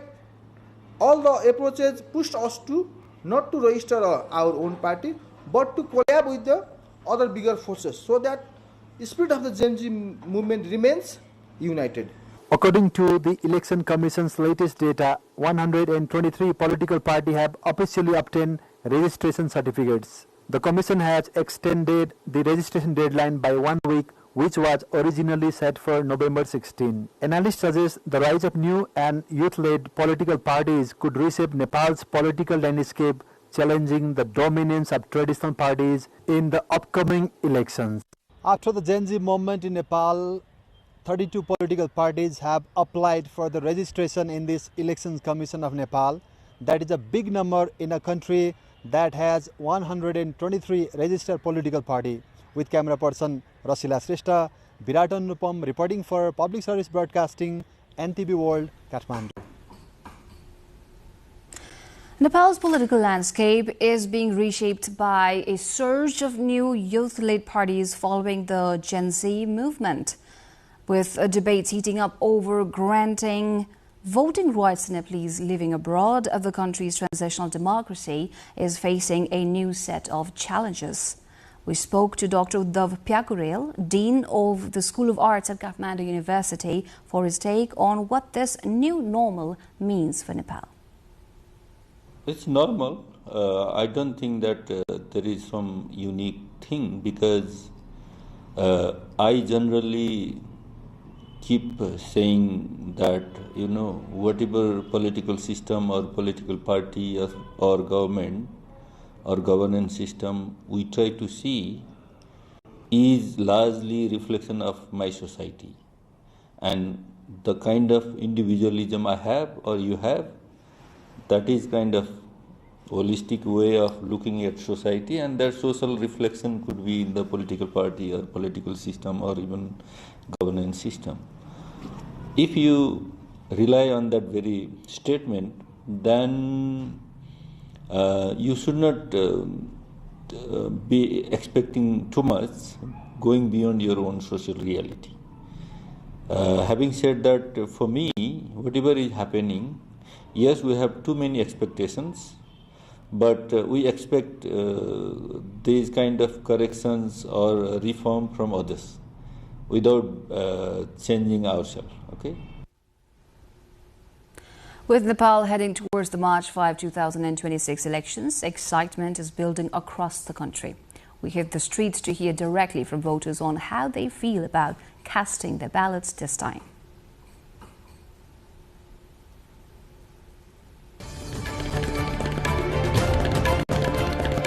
I'm quite optimistic about the upcoming election. I'm not really sure whether the election will happen in time or not, but I think this is a good opportunity for alternative powers to emerge, and even if the old political parties come to the government, I think they'll come with a good approach of good governance, and they'll not repeat the previous mistakes that they have made during their time. I'm really looking forward to the upcoming election, because students are genuinely coming forward and they are voting not just for the sake of voting, but actually to show their representation, and also the fact that they are actually involved in the political matter and showing great curiosity about it. So I'm really optimistic and looking forward to what is coming. I'm very optimistic about the elections. First of all, the deadline is extended. Please do vote. We have 1 week left. And after that, because after the political movement that we recently went through, I think it's very necessary for us students to say our voices, start raising our voices, and elect the representative who truly represent us. So I'm very looking forward to it. I'm very optimistic about the election, to be able to choose someone that I want to choose and see the person be representing us in a proper way. So I'm really excited about all the moments that the Gen Z's protest happened, and I'm really excited about all the reformations that it is going to welcome in our country. I'm really excited about the protests and all the motive that it carried. And as a first-time voter, I'm really excited to vote. I'm very excited about it, because after the Gen Z protest, I think there are too many messages going in the society, like we are talking about agendas, we are talking about the better political leaders, and yes, we are also talking about the new faces. That means this is the very first time that we are going to think twice, and more than twice, we are going to think a lot before voting in the election.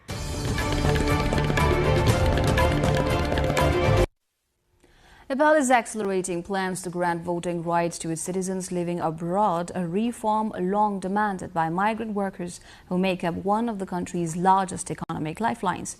The Home Ministry says it is preparing an ordinance that would allow Nepalese overseas to cast their ballots remotely for the first time.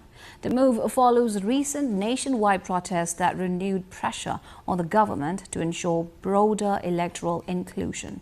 Officials say the initial phase would allow overseas voters to participate through Nepal's proportional representation system. 4 election-related laws are set to be amended before cabinet approval and presidential endorsement. Despite a Supreme Court order nearly a decade ago, Nepal has yet to implement overseas voting, a gap rights groups say has left millions without a political voice.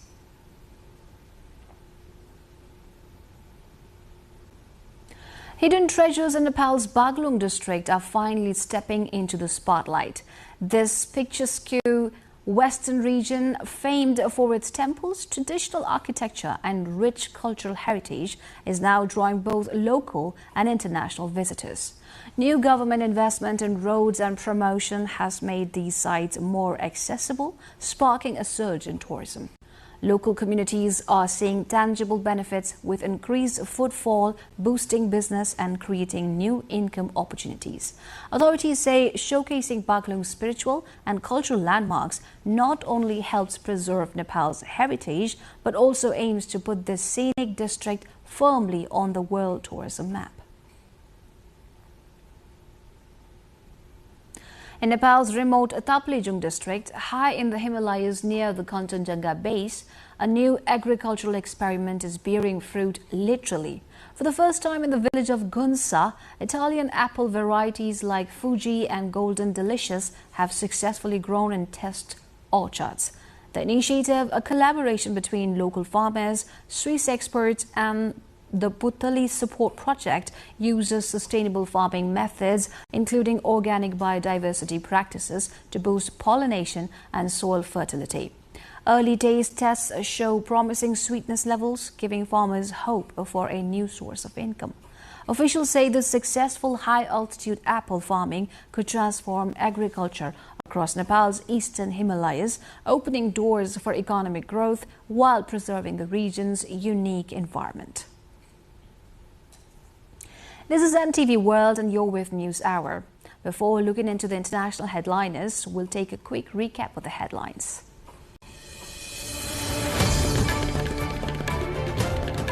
Deadline for political party registration ends in Nepal with 122 parties registered. Government moves to grant voting rights to citizens abroad after years of delay.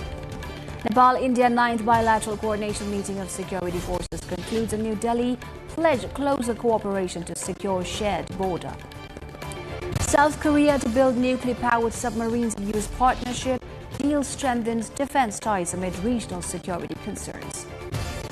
Dozens injured as anti-government protests erupt in Mexico City. Youth-led march demands justice amid ongoing violence and cartel threats. And Nepal Premier League kicks off at upgraded Tribhuvan University cricket ground.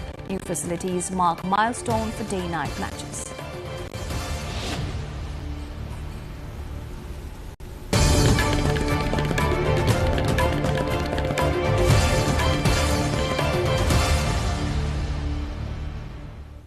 South Korea has finalized a landmark agreement with the United States to build nuclear-powered attack submarines.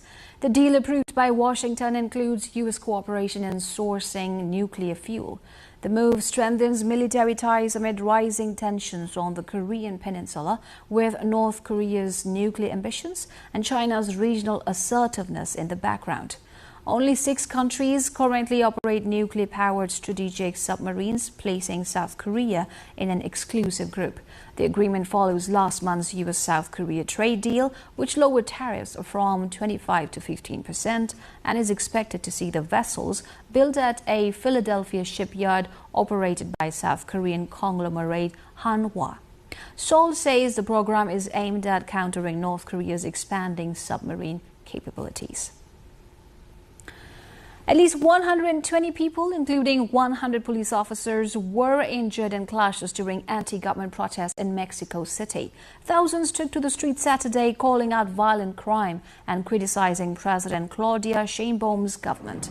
The march, also seen in other cities, was reportedly backed by right-wing politicians opposing her administration. Organized by Gen Z youth groups, protesters demanded justice for recent high-profile killings, including Uruapan Mayor Carlos Manso, who was assassinated on November 1 for speaking out against cartels.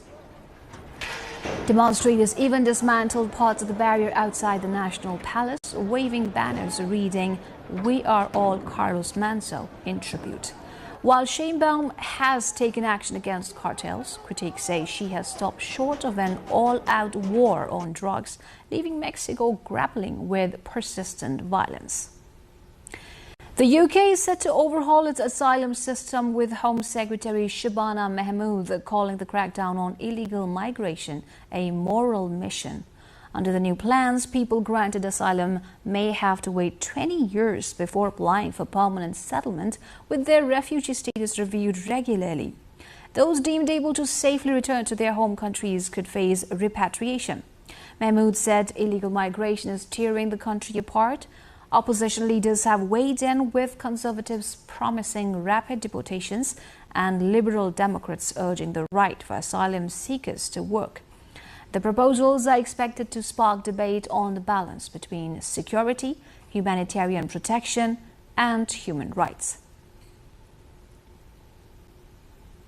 At COP30 in Belém, Brazil, UN General Assembly President Annalena Baerbock called climate finance an investment in global prosperity, stability, human rights, and economic development.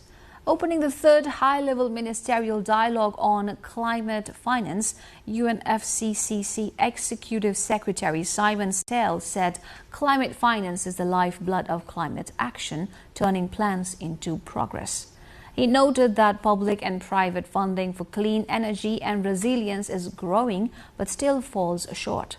Baerbock highlighted that the annual financing gap for sustainable development goals stands at $4 trillion, with developed countries urged to provide $300 billion annually in climate finance under the new collective quantified goal. She said COP30 must be the moment this new goal moves from agreement to action. Tens of thousands of people took to the streets of Belém, Brazil Saturday in the first large-scale protest at a UN climate summit in years. Indigenous groups and activists marched, sang, and held a mock funeral for coal, oil, and gas, calling for urgent climate action and greater representation. The Great People's March comes as COP30 negotiations reach their midpoint, with delegates still deadlocked. Protesters demanded reparations for environmental damage, highlighted the destruction of the Amazon, and called for stronger protections for indigenous communities. Authorities deployed soldiers near the summit site, but the 50,000-strong crowd dispersed peacefully after a 4.5-kilometer march, sending a vivid message from the streets to the halls of global climate diplomacy. India and France have launched the 8th edition of their bilateral air exercise, Garuda-25, in France. The Indian Air Force will participate in the drills until November 27. According to the Ministry of Defense, the exercise is designed to refine tactics and procedures in realistic operational scenarios, while providing both air forces an opportunity to exchange knowledge and best practices. During the drills, India's Su-30 MKI jets will operate alongside French multi-role fighters in complex air-to-air combat, air defense, and coordinated strike exercises, strengthening bilateral military cooperation.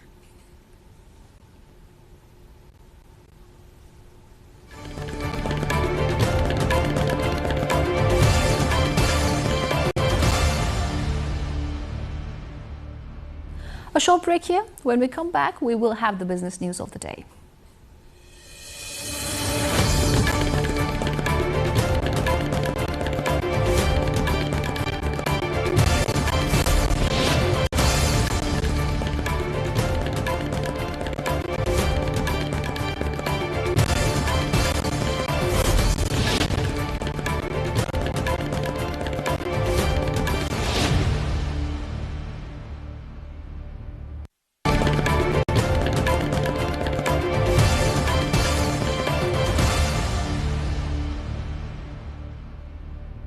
The Nepal Stock Exchange began the week with a slight decline on Sunday as the index fell 5.15 points to close at 2,540 after an intraday low of 2,533. Market sentiment was weak, with prices rising for 74 companies and falling for 168. Despite the index dip, trading activity improved, with turnover rising to 3.89 billion Nepali rupees from 3.49 billion Nepali rupees in the previous session. Sectoral movements were mostly muted. Hotels and tourism, manufacturing and processing, and others posted small gains, while major sectors, including banking, finance, hydropower, and insurance, declined.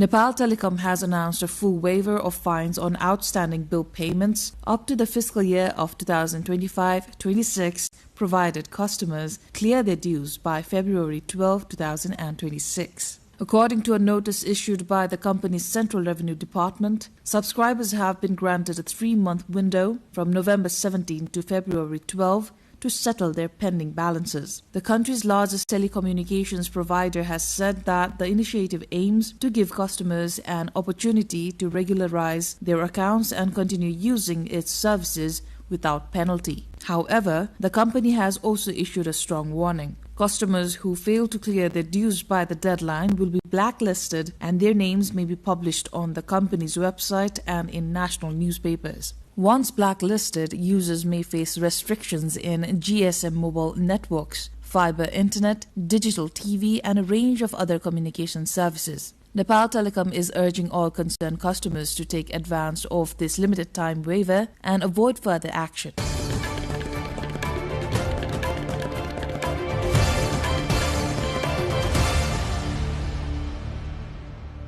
The United States has showcased its first domestically produced rare earth magnet in 25 years, signaling what Treasury Secretary Scott Bessent called the step toward reducing dependence on China. The magnet was produced at EVAC's new processing facility in South Carolina, part of the Trump administration's broader strategy to rebuild the rare earth supply chain through tariffs and international partnerships. The push comes as China maintains a near monopoly, accounting for 70% of global rare earth mining and over 90% of processing, including 99% of refinement for critical minerals such as dysprosium and samarium, essential for semiconductors, electric vehicles, wind turbines, and military systems. Although the US and China have reached a rare earth trade truce, Washington still imports 80% of its supply, and experts warn that reducing reliance on China will take years. New extraction projects in the US,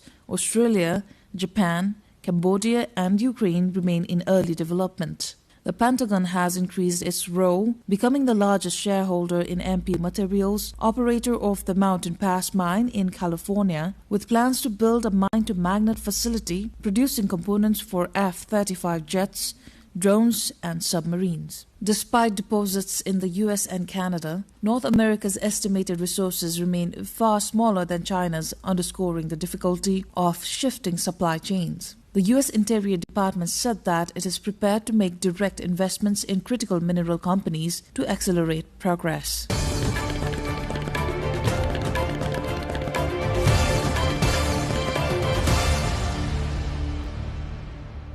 In South Africa, the abandoned Durban Deep gold mine near Johannesburg has become the center of a dangerous surge in illegal mining driven by record global gold prices. Once a thriving mining town, the area is now largely deserted and controlled by armed groups of informal miners known as Zama-Zamas, many from neighboring countries such as Lesotho, Zimbabwe, and Mozambique. These miners sift through old mine waste and abandoned tunnels in hazardous conditions, hoping to extract small amounts of gold from tailings left after more than a century of commercial mining. Authorities say the sites are easily accessible because the mine was not securely sealed when it closed in 2000.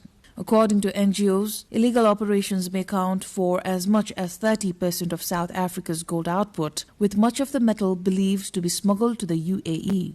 Local residents report frequent violence between rival groups, while police presence remains limited. Despite severe risks and low pay, many miners say poverty leaves them with no alternative. As gold prices continue to soar, authorities warn that the illegal mining crisis poses a growing threat to safety, infrastructure, and the country's legitimate mining industry.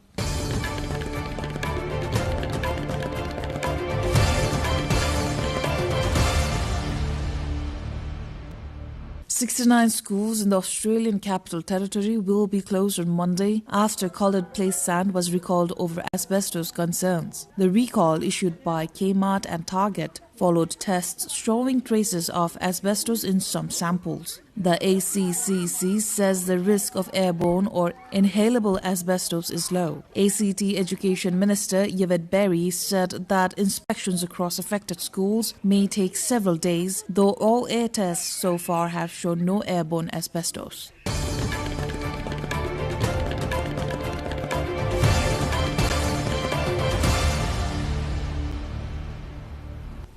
Time now for the sports update.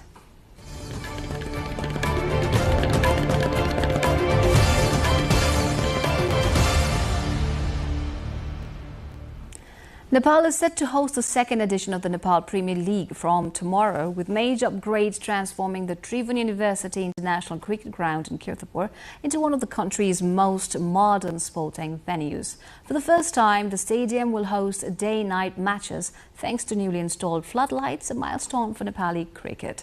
The ground now features rebuilt pitches, a high-capacity drainage system that allows a rapid play after rain, and significantly expanded spectator facilities.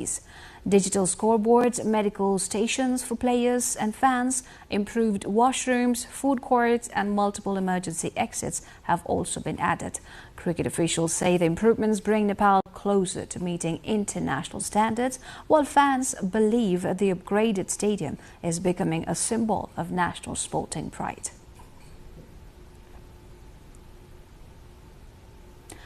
Tribhuvan University Cricket Ground, the home of Nepal cricket, has officially been handed over after the renovation works. The TU ground, now with the stadium finish, that too with modern LED floodlights, has become the property of National Sports Council NSC. The refurbishing works were undertaken by the Ministry of Urban Development. Amid a program at the university ground, Minister Kulman Gising handed over the Pride project by switching on the floodlights. On the eve of the Nepal Premier League NPL Season 2, the handover ceremony was held.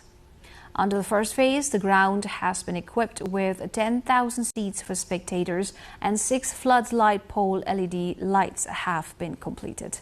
NPL Season 2 begins Monday with defending champion Janakpur Bulls taking on Kathmandu Gorkhas. Cricket Association of Nepal has said all preparations have been over, while tickets for the opening day have been already sold out.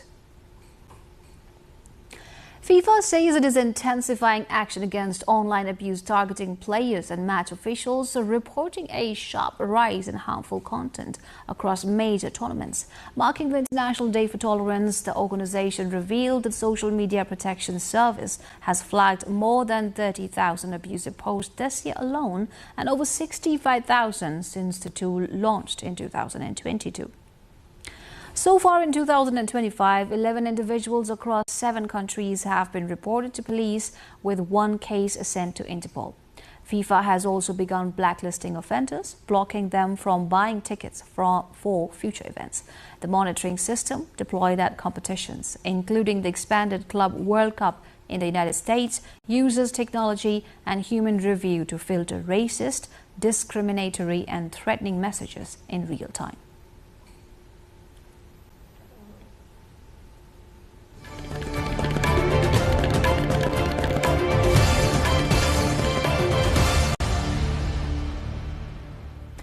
Now look at the details, first for Nepal and then from across the world.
And before wrapping up, let's take a look at the headlines once again.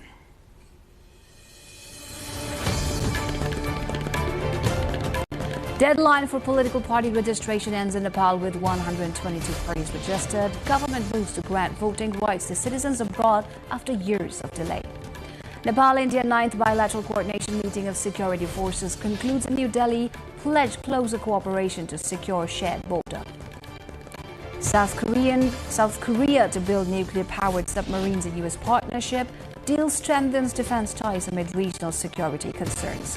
Dozens injured as anti-government protests erupt in Mexico City. Youth-led march demands justice amid ongoing violence and cartel threats. And Nepal Premier League kicks off at upgraded Tribhuvan University cricket ground. New facilities mark milestone for day-night matches. And that's it for this edition of NTV World News Hour. Do join us on our social media. You can also get the latest updates from our official website, nepaltelevision.com. This is Mithu Gising Tamang. Thank you for joining us. Goodbye. Namaste.